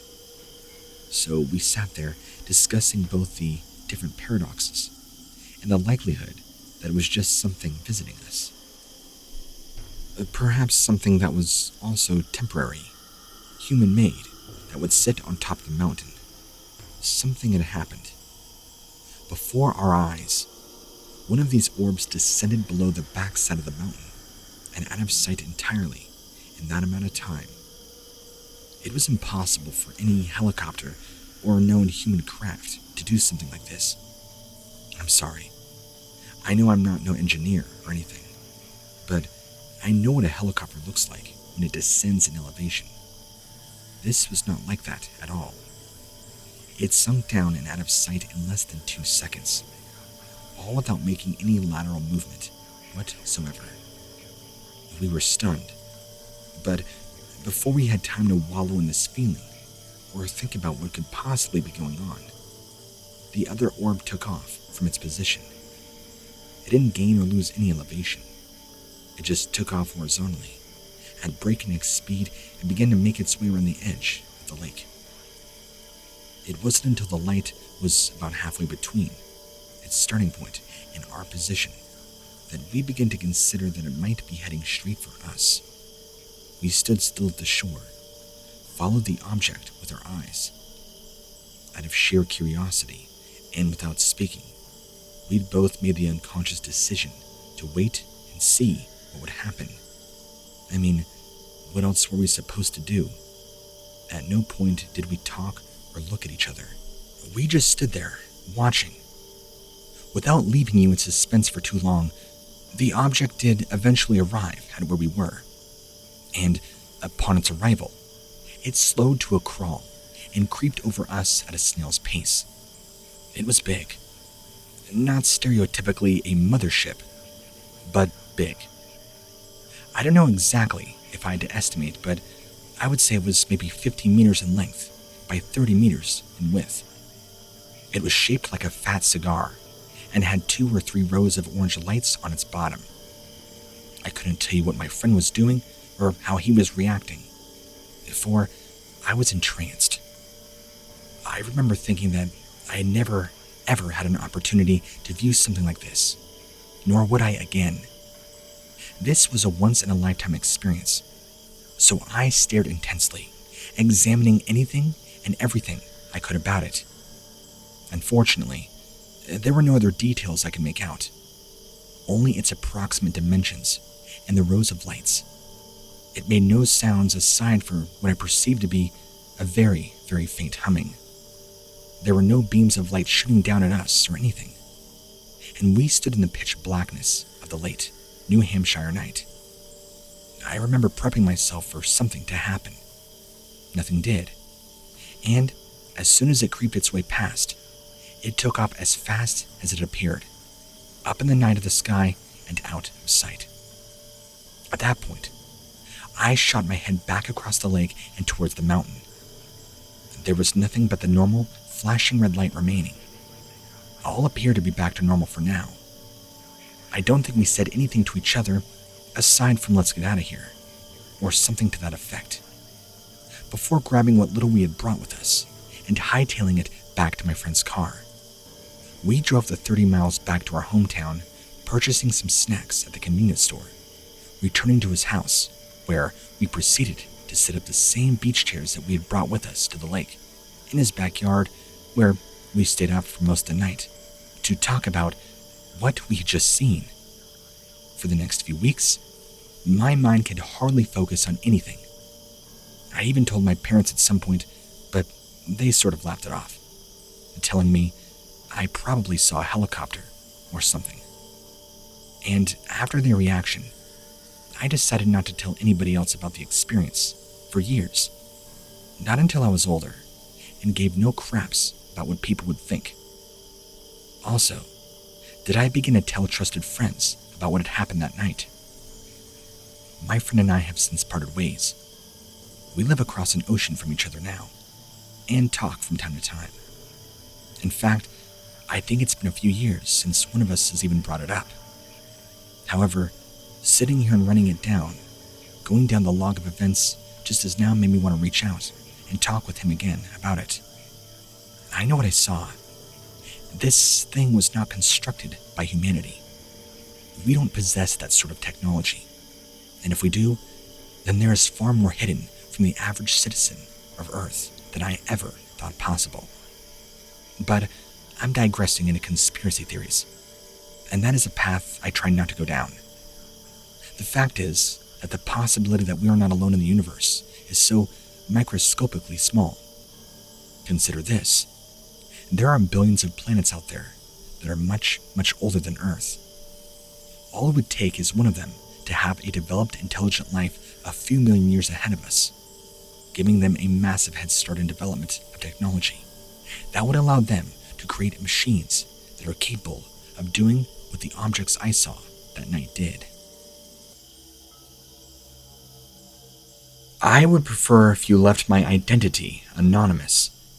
I'm not looking for any notoriety, clout, or fame for me submitting the story to you. I would really prefer to stay that way. Alright, so here's what happened. I was riding along with my horses last week, at about 8 p.m. I noticed a bright flickering light that was unusual in the distance. Our horses kept getting spooked, so we walked closer to the area where we saw it. I realized it looked like a man carrying a lantern, walking slowly across the field towards some trees at an angle across from me, slightly in front of me. This being looked very strange. I didn't quite understand what I was seeing. Then, out of the forest, where this ghastly figure disappeared, was this strange canine-looking animal. It was very tall and appeared to have red, amberish glowing eyes, pointed ears, long hair down to its back midway, along its tail, with what appeared to be a large mane, just staring off in our direction. I was in such shock, I tried to get my horses to go forward. They would not. They were rearing up on its hind legs, acting very afraid. I got off my horse and approached this creature with my weapon, about to be drawn, but it quickly retracted itself back into the trees, as if it was waiting for me. I ran into the woods after it. I could hear it running through the brush and climbing trees to get away from me. I followed it in further for about 15 minutes, until I came upon a large open area with many trees. I knew this thing was hiding up in there, just waiting to pounce. This thing was toying with me, and I knew it. I turned around and left the area the same way I came in. I could feel this thing following me, like it wasn't done with me. It wanted to do things on its own terms. Even though I could feel its heavy presence lingering in the area, I left. I was afraid it was going to hurt my horses, whatever this thing was. I was in the woods for a couple of days afterwards, tracking this thing. I figured out that it kills its prey, dragging them back into its den or burrow. There have been many dead game animals, and possibly some missing persons. I'm sure of it. This has not been the first time this has happened either. One of the days while I was tracking this very strange animal, I found a large dugout in the earth that I believe was the den of this thing. It stunk like wet dog and rotting meat and urine, very badly. I nearly vomited. At the edge, there was a strange-looking severed hand and feet lying in a pile. I couldn't tell if it was human or not. It was pretty badly decayed. I know for sure that this thing is killing people around here. Who knows if they're hunting or hiking? It's bold enough to kill right out in the open, apparently. Among the pile of carcasses were also bones littered about, and that god-awful stench. I have no way to prove this was actually the den of this animal, but I can only speculate. On the way back, I would hear strange noises like growling and rustling in the woods all around. The woods would get real quiet, and I'd get this strange sensation that was crawling up my spine, like something was about to happen. I knew I was being watched the entire time. I'd be out walking around, just walking back to my house. Then last night, I was out there tracking this creature again, and I heard something scream off in the distance, yelling several times. It seemed to be coming from the direction of my house, but it wasn't quite clear. I looked around, but didn't see anything in the dark. No campfires or flashlights that could have possibly indicated somebody being out here. I mentioned this to some friends and family that live nearby. They've heard similar things happening at night while being out here, whether they're hiking or walking their dogs. A lot more than once or twice over the years. There's something going on here that people are just not aware of. I almost wonder if this thing has been stalking the woods here for who knows how long. I could be talking about a legend, but I'm pretty sure this creature is true and has been around here for a very long time. Look, there's a lot more to this encounter than what I've told here. I would like to research this thing and maybe find out what it really is, if possible. My gut tells me there aren't mountain lions or coyotes that size roaming around. Maybe not even wolves either. Something isn't right with this story and this creature. My speculation is this, that this creature, whatever it is something that is not from around here, period. I'm not exactly sure where it could have been. I just have a feeling that whatever this is, it is incredibly dangerous and should be avoided at all costs.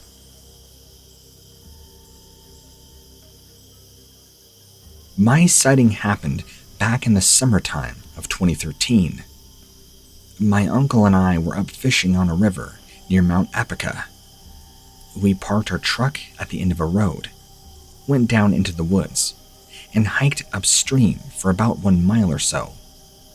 It was around 1 p.m. in the afternoon. We had just caught some walleye, so we stopped to have lunch under a big willow that hung out over the river. It was very relaxing, and we were enjoying the warmth of the sun.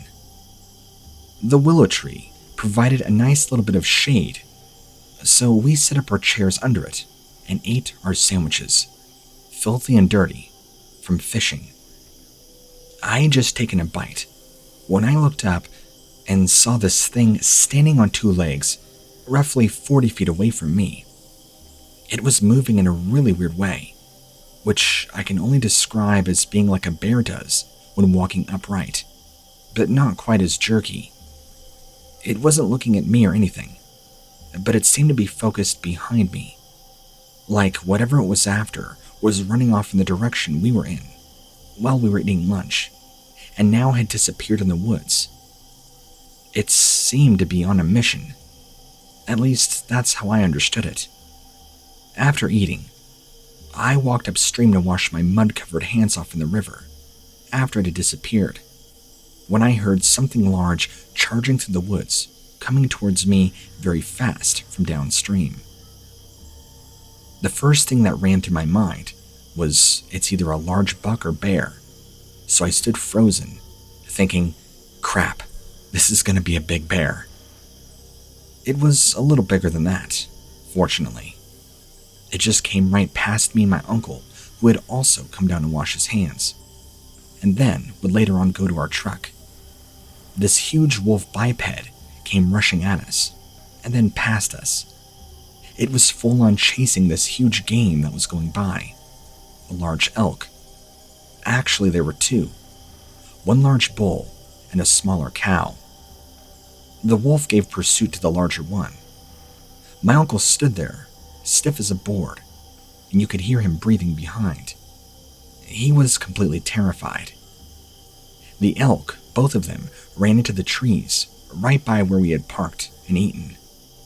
Then this wolf went past us through that same spot too in a rush after them.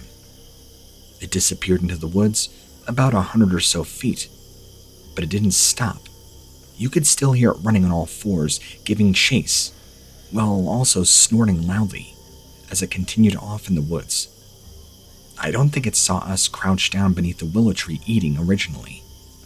But then, everything got silent again. That's right when we knew we weren't alone. There was another one of these things, watching us. A much bigger one. The alpha male. I could hear it breathing heavily. There was a large cluster of fallen trees right beside us, so I crouched down between some dead wood, and I could see where it was. It was staring at us, with its head slightly cocked to one side. It stayed perfectly still, and unlike the other one, that was more shaggy and wolf-like, this one was completely black and much more built. It made this very odd sound that reminded me of a cattle, but on a much deeper scale. My uncle saw it next, and he screamed out to me, "We have to go now." It caught my attention because my uncle is very calm, and he's never been so stern and freakish in his life. So we just throw our stuff in and jump into his truck, pretty much leaving behind our fishing gear. I knew what this thing was, but I just couldn't figure out why it would be in this place. There were 3 more of them already emerging from the trees, back from where they ran after the 2 elk. What else was here? We got in the truck and drove off back down the road until we came to the paved state road, which would lead us back to town. The city is about 60 miles east from where we went fishing, and straight south of it. When we both returned home, I had explained to my mother what had happened, as well as some family friends who were interested in hearing. They had also apparently heard rumors of a bizarre bipedal wolf living up around that mountain. To this day, I don't exactly have a clue to what on earth we encountered, even though I had a faint idea, or at least I thought I did. But whatever these animals are, they did not like that we invaded their hunting territory.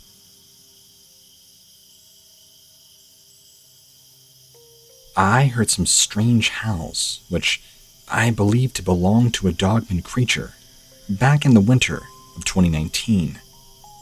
I was driving home from work through a wooded area with trees on both sides of the road.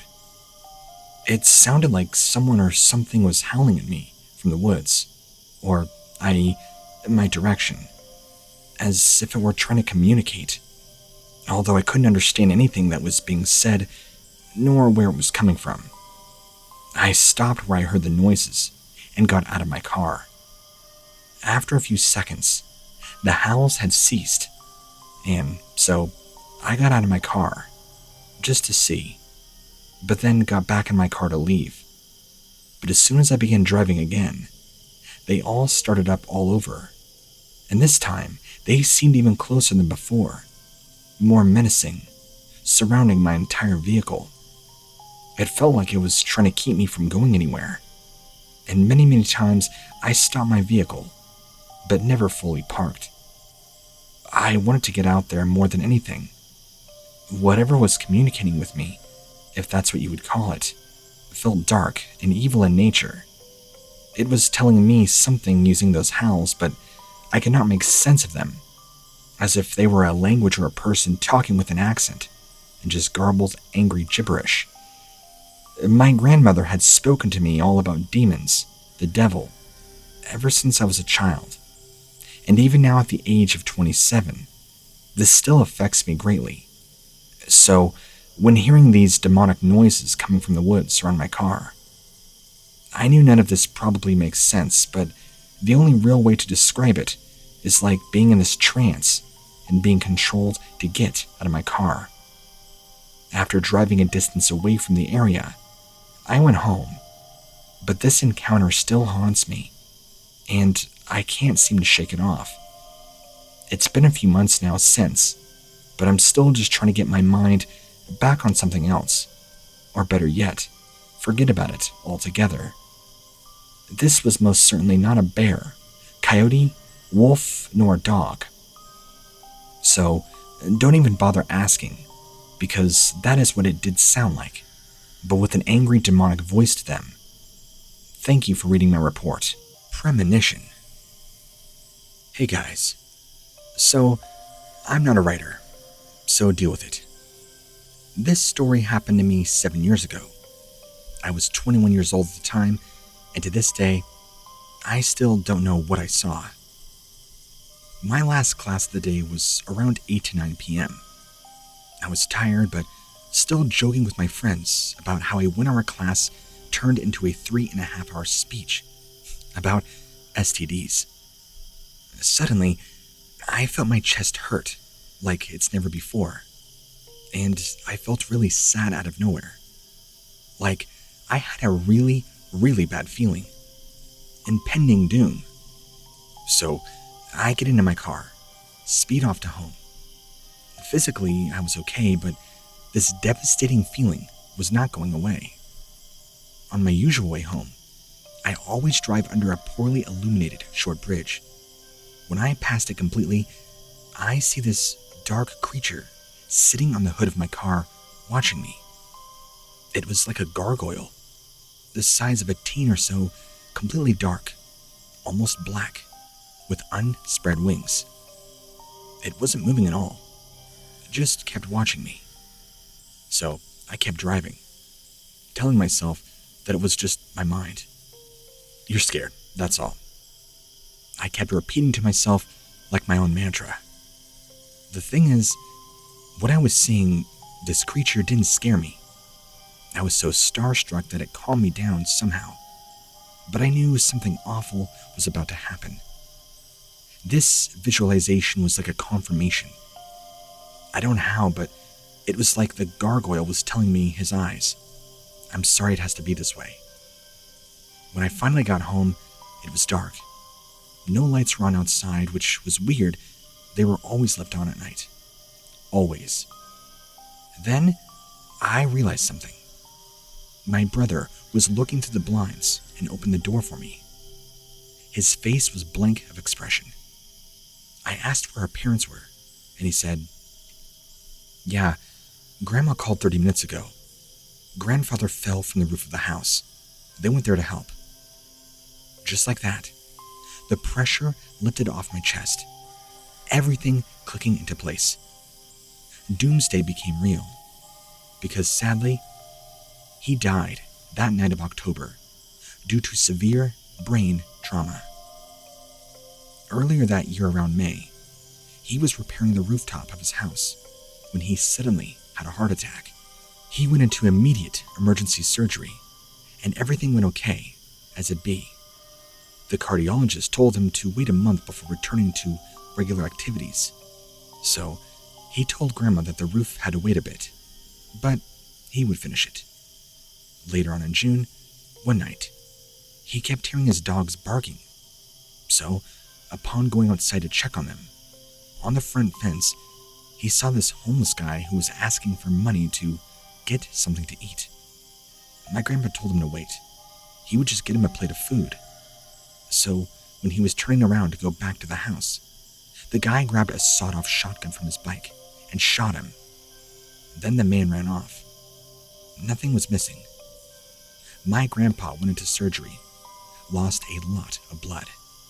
He even needed transfusions, and the surgeon had to remove a foot of intestine due to the injuries. When we went to see him in the hospital, he was somehow cheerful, said he wasn't in any pain. Then he mentioned that he knew that he had protection, because It was like he had a shield that covered him. He knew he was not going to die that night.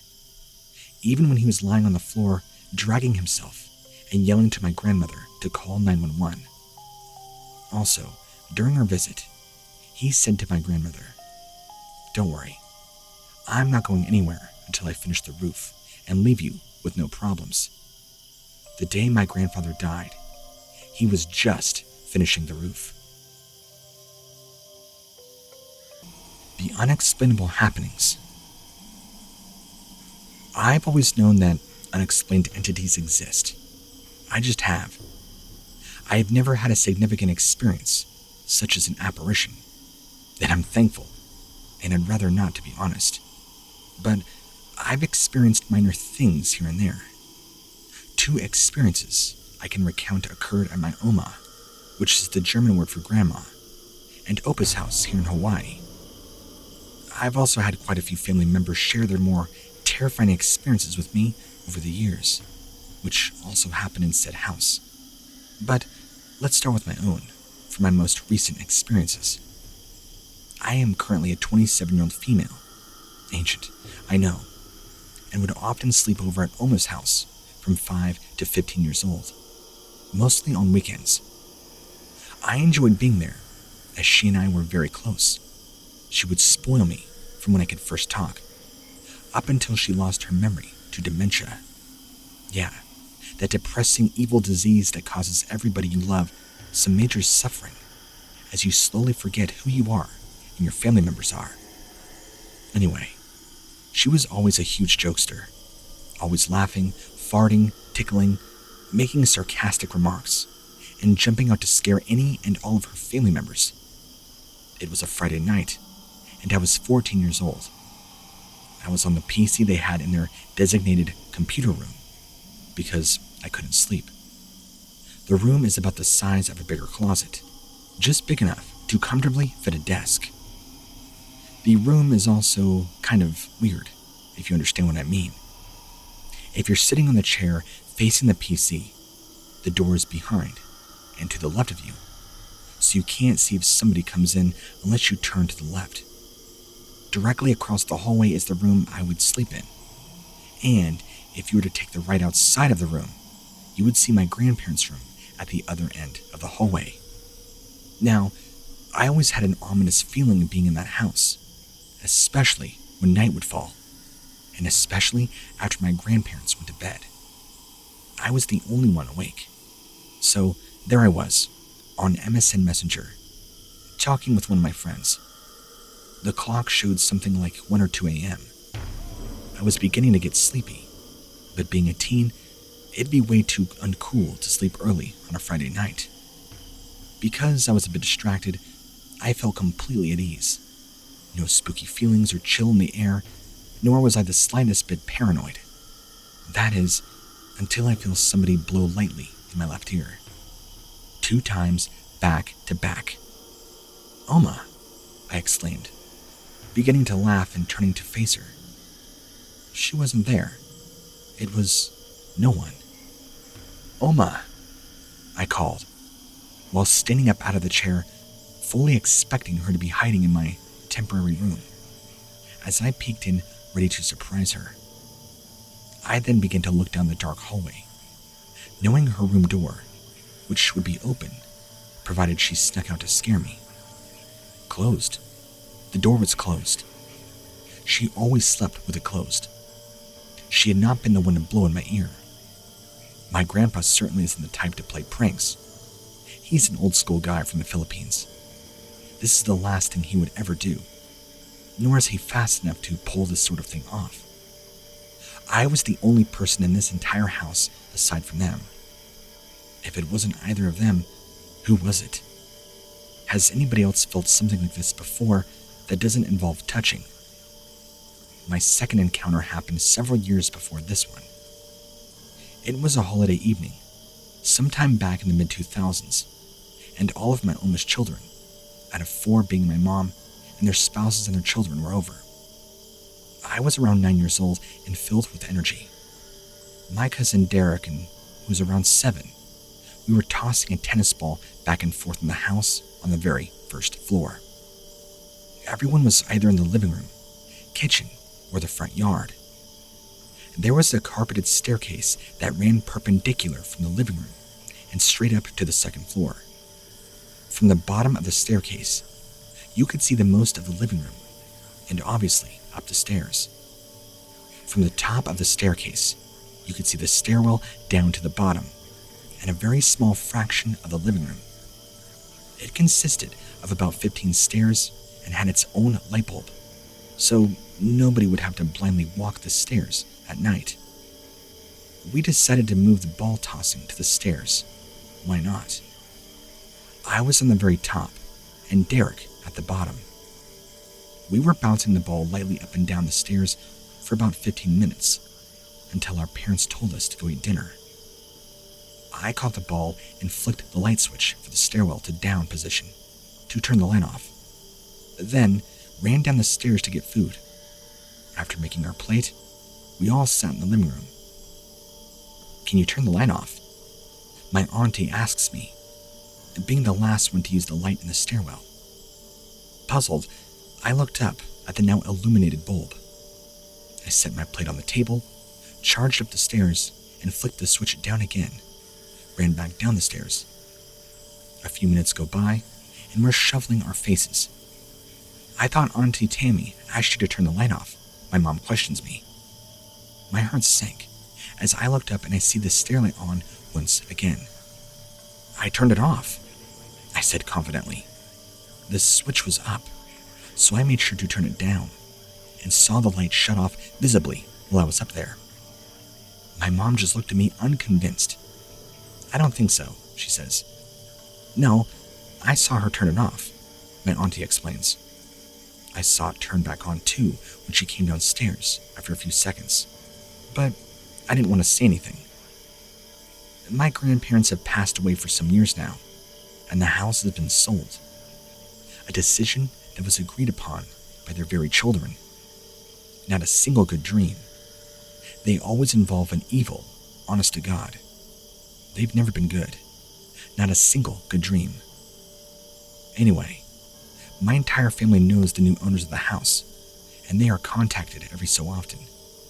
Apparently, they've had quite a few unexplainable occurrences of their own since moving in. Dark entities in the house. I'm curious to know if anybody has any idea of what all of this means. Is it evil? Are these entities good or bad?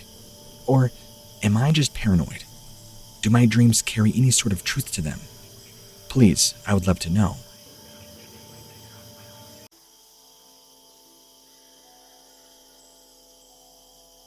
June 5th, 2018. This is the date that I saw a strange creature. I simply can't quite identify what it was. I'd like to start by saying that I'm a very skeptical person, but can also be quite open-minded. So, I would like for this not to be taken as a joke, or something of the sort. To start off, I sent my friend out to his truck for gas and snacks at roughly 11 p.m. on this day. I was extremely tired and wanted to pass out. I figured getting snacks was a good way to do so. Only problem, I cannot fall asleep. Shortly after he left, a loud thumping noise began coming from the outside of my house, which very much so startled me. Since my family lived in the country, we always had critters and other animals outside. I wasn't too sure what it could have been. I jumped up to look outside my window. It was dark, but I could not see much. And then I see this pale figure out in the distance. It was very large in size and looked dark, but pale at the same time. I can only describe it as being very tall, with somewhat of a weird round shape to it. I watched this figure for about 30 seconds, during which time it seemed to be looking around for something before running on two legs towards my house. I panicked. This thing was larger than any man I'd ever seen, and did I mention it was large? I quickly ducked down under my window, hoping it had not seen me. I peeked back up a few seconds later and saw that it was on my porch. I pulled out my phone to take pictures, but my phone refused to focus on this thing. It was strange looking, tall, and very pale white. It had a very bizarre looking head and kept making these strange noises. This creature, whatever it was, began slowly walking around my house. It had a very strange gait, like it was drunk or something. It walked very close to the house and occasionally would stop to look into the windows. I stayed silent, hoping this thing would not see me. I hid at just the right spot, so it never saw me, but I saw it, and I'll never forget its face. It reminded me of how a goblin would look. After looking around for a few minutes, this being seemed to just disappear. I wasn't sure if it had left, so I stayed quiet and hid even longer. When I finally made myself move, I went to my car and grabbed my gun. I live in New Mexico, so we're allowed to carry guns. After walking outside with the gun in tow, I didn't see anything. I figured it had just left. I mean, I hadn't heard any noises for a while, so I decided to go back inside. After getting up the courage to enter my own house, I went in and took some time to think about what happened. After sitting around for a whole 15 minutes, thinking about what all took place, I just looked outside again to see if whatever that thing was could still be around. I heard a noise coming from outside, but it was actually my friend pulling back up from the store. He comes in and told me about what he had seen. I had seen the same thing. I guess he saw it while coming back, and he didn't think I was completely crazy or just seeing things. I explained to him that this was not a person or any animal I have ever seen. We don't know what it was, but there's no way that it was anything human. Like I said, I'm very skeptical and open-minded, but this was something else entirely.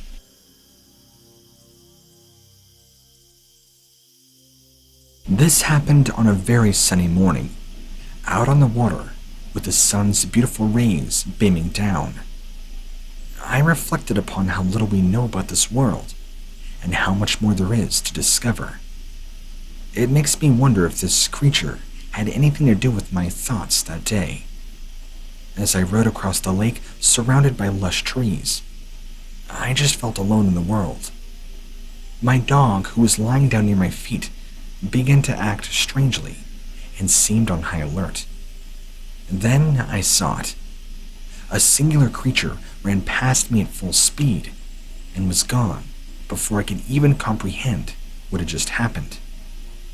In that brief moment, I witnessed an upright animal that stood on its hind legs, almost like a human, only with grayish-brown fur all over, except for its face, which seemed to be white or gray in color.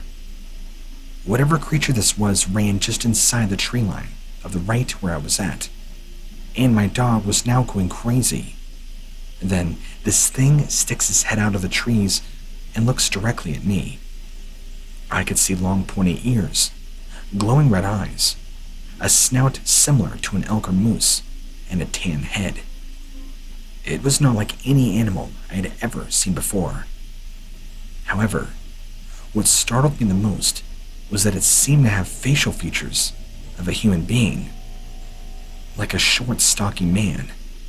It stood about 6 feet tall from what I could make out of its body, while it was crouched down by the tree line with its head sticking out at me.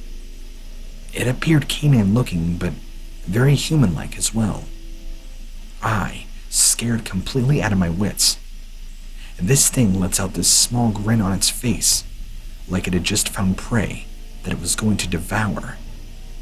It's like we had just encountered some sort of freak werewolf creature, or something. I mean, I don't know how else to describe it. I turned my boat around and began rowing as fast as I could, with the creature still staring at me from the shoreline. Once I was far enough away from these woods, which seemed to be full of a mysterious presence that day, I noticed how strange it was that this thing did not go out into the water to pursue us. In fact, when I turned around to see it, if it was still there, it was actually gone. As I rode back to the dock, my dog, who was sitting near me when all this occurred, appeared traumatized by what she had seen. She would not even look at the water or even go near it again for several days after that. We have never seen anything like it before or since, and I don't think we ever will.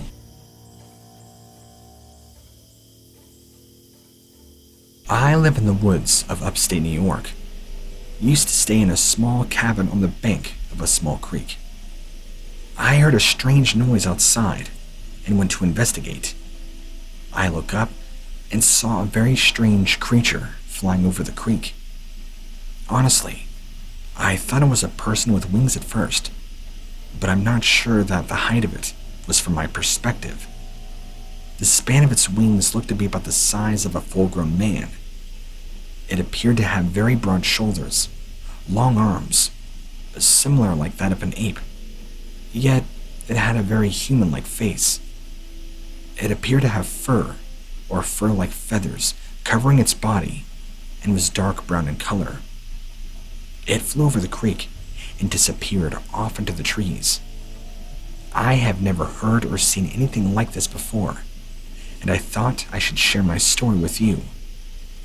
I tried doing some research and looking into what this could have possibly been, but I'm not too sure. It definitely was not a bird, and I don't believe it was like a dinosaur or anything, either due to the fact that he didn't flap his wings once when flying. It appeared to glide at a constant speed and direction without flapping its wings and was moving fairly quickly. There are stories all over the world of a man-bird and man-bat type creature, but none of them are as well established in local folklore as that of the Birdman. There's a county in northern Michigan, Delta County I believe, where for years reports have been made of a creature with a man's body and an eagle's head. This beast has been seen along Lake Superior for generations, along with the infamous canine cryptid known as the Michigan Dogman. Then, there's the possibility it was what's known as a bat squatch, judging by its appearance. As far as I'm aware of, bat squatches are unknown, and there have been few to little reports of them. I'm not sure what it was, but one thing is certain. Whatever it was not some sort of ordinary bird or animal. Even the Chippewa Indians had their own tales of large flying hairy creatures that would swoop down and abduct lone wanderers from the villages. The thunderbird, of course, is a mythical creature with roots in many northern Native American tribes, and has been described as this enormous bird with great wings outstretched. A very large creature that would attack people and take them away, never to be seen again. It can't be a coincidence that this description fits the thunderbird, mothman, or bat squatch. But while there seem to be many flying cryptid descriptions and sightings, none of them 100% quite fit exactly what was seen that day.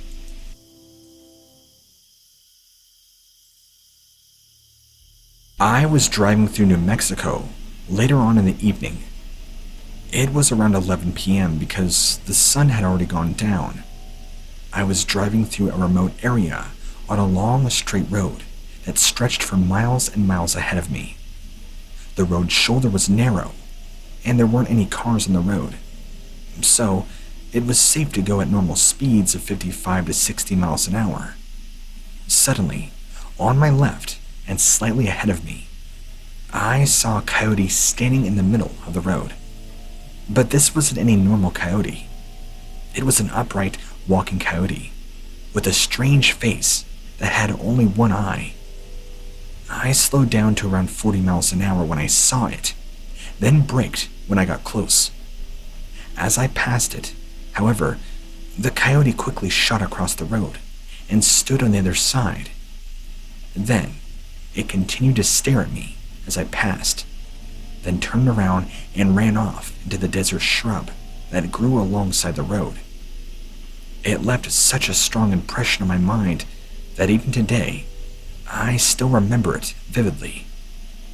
I also had my windows rolled down and a foul odor lingered behind. I can't describe it. It just stunk badly.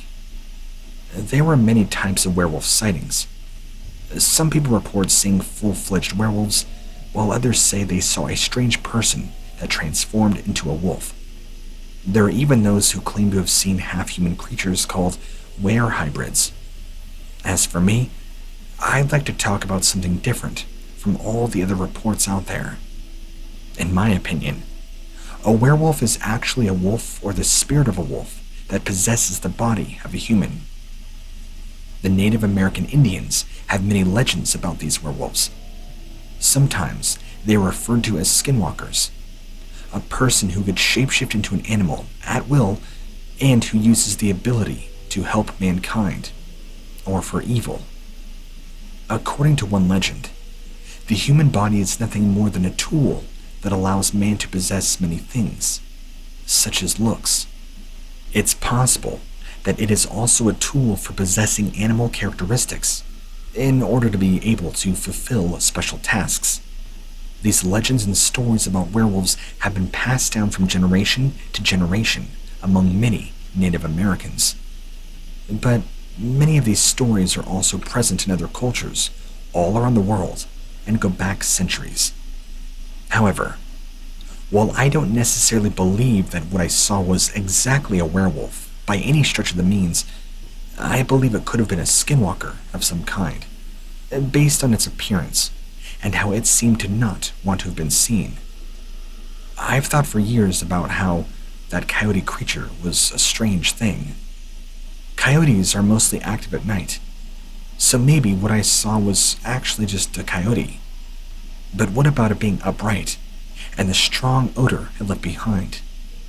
I can't quite figure out why, who or what, but something was up. The banshee. I grew up on a farm just outside of Limerick in Ireland, which, as you can imagine, made for quite an eventful upbringing. It also meant my back garden was bloody massive, so I had plenty of space to run around outside, playing make-believe with my two sisters. Without a shadow of a doubt, our favorite toy was the little windy house that Dad had built for us that sat just at the end of the garden. I don't know if they have those in the rest of the world, but basically, a windy house is like a little miniature playhouse, just for kids. I say little, but Dad had built us a massive one, with like a little hallway and a kitchenette, and a little ladder going upstairs to a play loft. It was absolutely adorable. Me and my sisters loved it. So much so that one summer's night, when it was warm enough, we asked Mom and Dad if we could sleep out in the windy house one night. They were understandably reluctant to give us permission at first, but upon pestering them, they finally relented. We could have a sleepover in the windy house, but we had to be on our best behavior, not fight, and promise not to go walking around in the dark. It was a deal. You can understand our parents' reservations too, because the end of the garden I mentioned was probably roughly 100 meters away from the actual house, near this old shuck that backed out onto some woodland. Not the ideal place to leave your kids alone overnight. So, that's how three girls under 10 years old ended up in a dimly lit, wooded playhouse, in the middle of nowhere, in the middle of the night. For some reason, my older sister Kathleen decides it would be a great idea to tell some ghost stories. Kathleen has always been a bit strange. She's always had this fascination with ghosts and ghoulies and witches and whatnot, ever since she was little.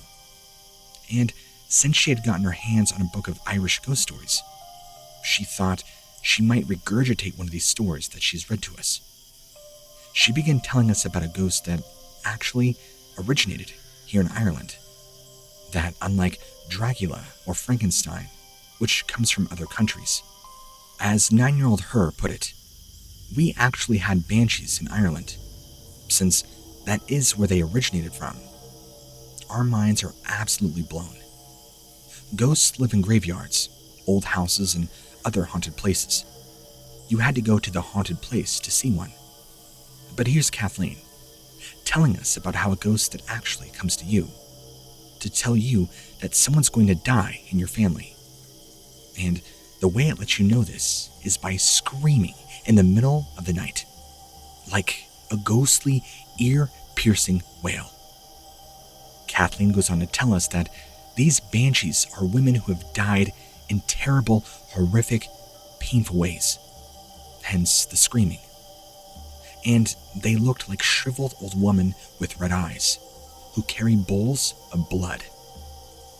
We were just about trembling in our pajamas by the time Kathleen finished describing this nightmarish appearance of the banshee by torchlight. Somehow, when Dad came to interrupt and tell us it was bedtime, we still managed to get comfy and drift off to a rather uneasy sleep. The next thing I know, I'm now awake in total darkness. Everything is deathly quiet. Then, I hear something that was so frightening that at first, I think I just froze up in complete terror. It was this shrill, ear-piercing shriek, almost gravelly too, as if it had come from the throat of an old woman. When I finally found the courage to move, I shot up from my makeshift bed, shaking my sisters awake, telling them to listen. We sat there in the darkness for a moment, all three of us terrified.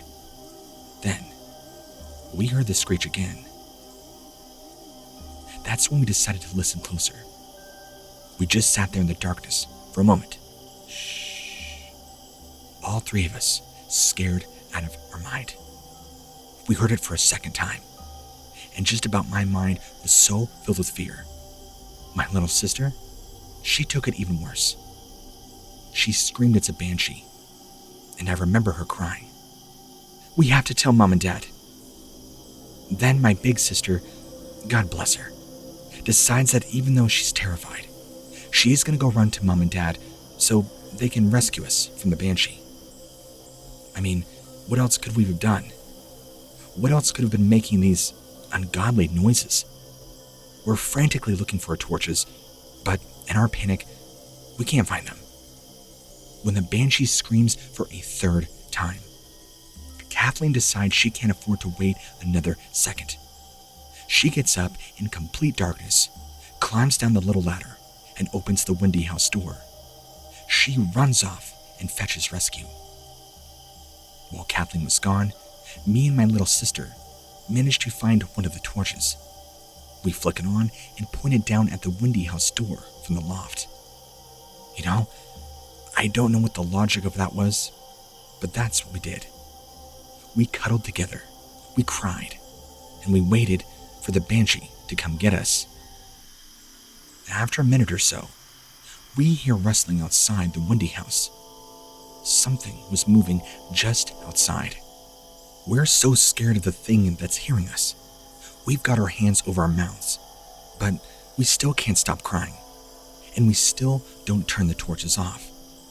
Suddenly, the door opens, and what stepped inside made me and my little sister scream in pure horror.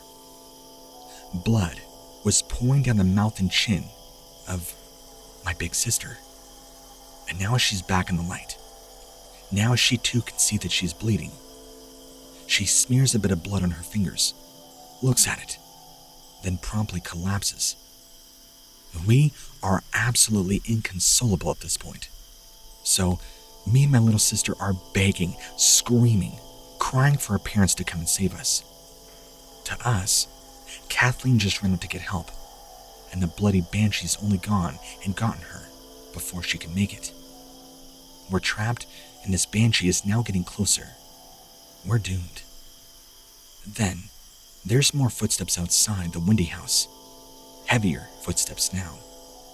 Banshee footsteps. The door swings open again, only this time, the face of our dad appears. wanting to know what is going on out here. And we're screaming, "Dad, there's a banshee, be careful. It got Kathleen, behind you." He's obviously skeptical as anything at first, but he sees Kathleen's face. Now it is his turn to be terrified. He turns ashen and grabs Kathleen's little body up in his arms, rushes back to the house with her. So keep in mind that even at this, the point of parental intervention, Dad has not taken the time to tell us that there definitely is not a banshee. And if anything, his reaction at Kathleen's face confirmed that not only is there definitely a banshee outside, but he's completely abandoned us. Seriously, just try and imagine being 7 and that being your truth. We didn't calm down for hours. Mom and Dad say we were still up crying at 1 o'clock in the morning, with the whole incident going on at about 10. Even when we knew everything was okay, we just cried because it'd been so traumatic. Obviously, there was no banshee.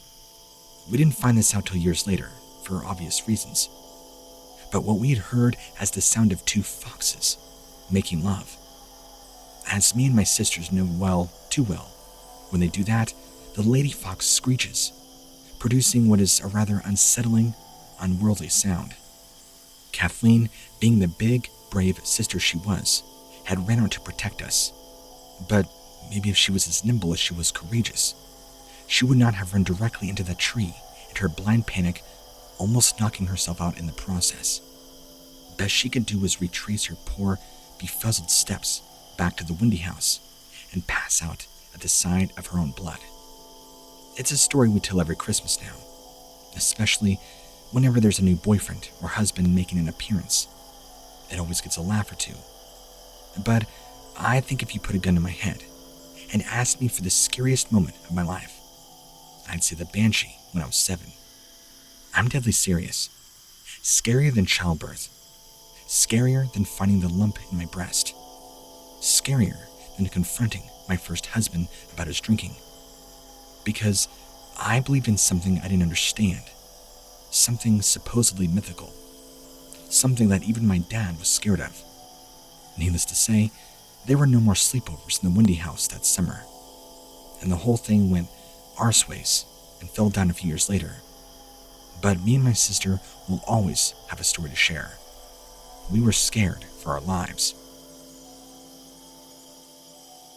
A warning from the grave. Many years ago, when I was young and fit, I was out exercising before dawn. Our local cemetery was high on a hill, and I would walk up said hill, then jog all around the concrete and gravel roads that wound in and around the graves. I had done this many prior mornings, and I was not afraid of being in the graveyard pre-daylight. I had family and friends there, buried there, of course. It was isolated. I felt safe. One of the individuals interred there was a little girl named Kay. Kay was only 12 and starting junior high school when an impatient idiot behind the wheel of a car killed her. On my frequent runs past Kay's well-kept grave, I often greeted her, wished her well, and expressed my sorrow regarding her short, sweet life. On this particular morning of which I write, I jogged past her grave and called out a greeting. In my head, she spoke urgently to me. "It's not safe up here this morning." I jogged on, a bit startled. Of course, I glanced about, but all was normal. A few minutes later, Kay spoke again. "There's a man up here." This time I stopped. Suddenly, the dark hilltop seemed fraught with danger. My blood ran cold, and the hair on the back of my neck stood up, were no longer cliches. Still, I saw nothing. No man, no movement. But by now, every nerve in my body was screaming for me to get out of there now. I turned and ran. It was no longer a casual morning jog. It was a sprint for my life. I ran past Kay's grave and back down the steep hill, caring not that my quadriceps complained. As I fled, I listened for any pursuers, but I heard none. But that did not lessen the overwhelming sense of peril that kept me running hard even after I exited the steep part of my route. The rest of that day, and even the remainder of the week, I listened for news of an escaped convict, a murderous madman, or anything that would explain Kay's urgent warning. There was none. I had no doubt then, nor do I many years later, that I was in peril that morning. From whom, I do not know. But 15 years have passed, and I can still recall with crystal clarity those two sentences from a poor child put much too early in her grave. Thank you. Ghost Dog. When I was 11, we lived in the middle of nowhere, Minnesota. The house we lived on was top of a giant hill with a really steep driveway. In the winter, we would sled down it, which stopped at the edge of the dirt road and ran past our place. We had a ridgeback mixed dog named Sammy that liked to chase us as we sled down the hill. Unfortunately, he also liked to chase cars. You could see where this is going. My sister sat up on top of the hill, watching me sled down with Sammy chasing behind. When I stopped at the bottom, I noticed this maroon van coming towards me. For some reason, I was frozen in place. Sammy saw it coming and instantly stood at the side of the road in front of me, barking at the car. My sister was yelling at me to run up the hill so Sammy would chase me instead, but I was frozen. It all happened within seconds. The van refusing to brake or slow down. They just plowed right over him, right in front of me. Literally 10 feet or less in front of me. They must have seen him. They must have seen me. They didn't stop. They didn't care. Just kept driving. A chunk of their bumper broke off, for Pete's sakes. I heard my sister screaming and crying at the top of the hill as we see Sammy lying there, motionless. So, me being the oldest, I thought I'd better get Mom. My sister being paralyzed with grief. So, I run all the way up the hill and got our parents. My mother picked him up, ran him to the car, immediately to the vet. Later that night when she got back, he was dead. They were going to have to bury him the next day. For some reason, when my mom thought we'd need some kind of closure, she put his body wrapped in a blanket in the porch by the back door. His head was exposed, and his eyes were still open. It was terrifying. That night, I had a dream that Sammy ran up the stairs and into my bedroom. In my sleep, my right hand was hanging over the bed, and in the dream, he came and licked it. I woke up screaming in terror. It was the most realistic dream I had ever experienced. When my mom came in my room and asked what happened, her response was, he was just coming to say goodbye. Charlie, the ghost in my room. As a child, I frequently watched horror films and ghost hunting shows. I was always fascinated by the paranormal. However, I never imagined that I would have my own real-life ghost story that came together in the form of multiple experiences and a dream to connect all the dots. Prior to my story, I had multiple paranormal experiences that left me as a firm believer, long before I was ever 14.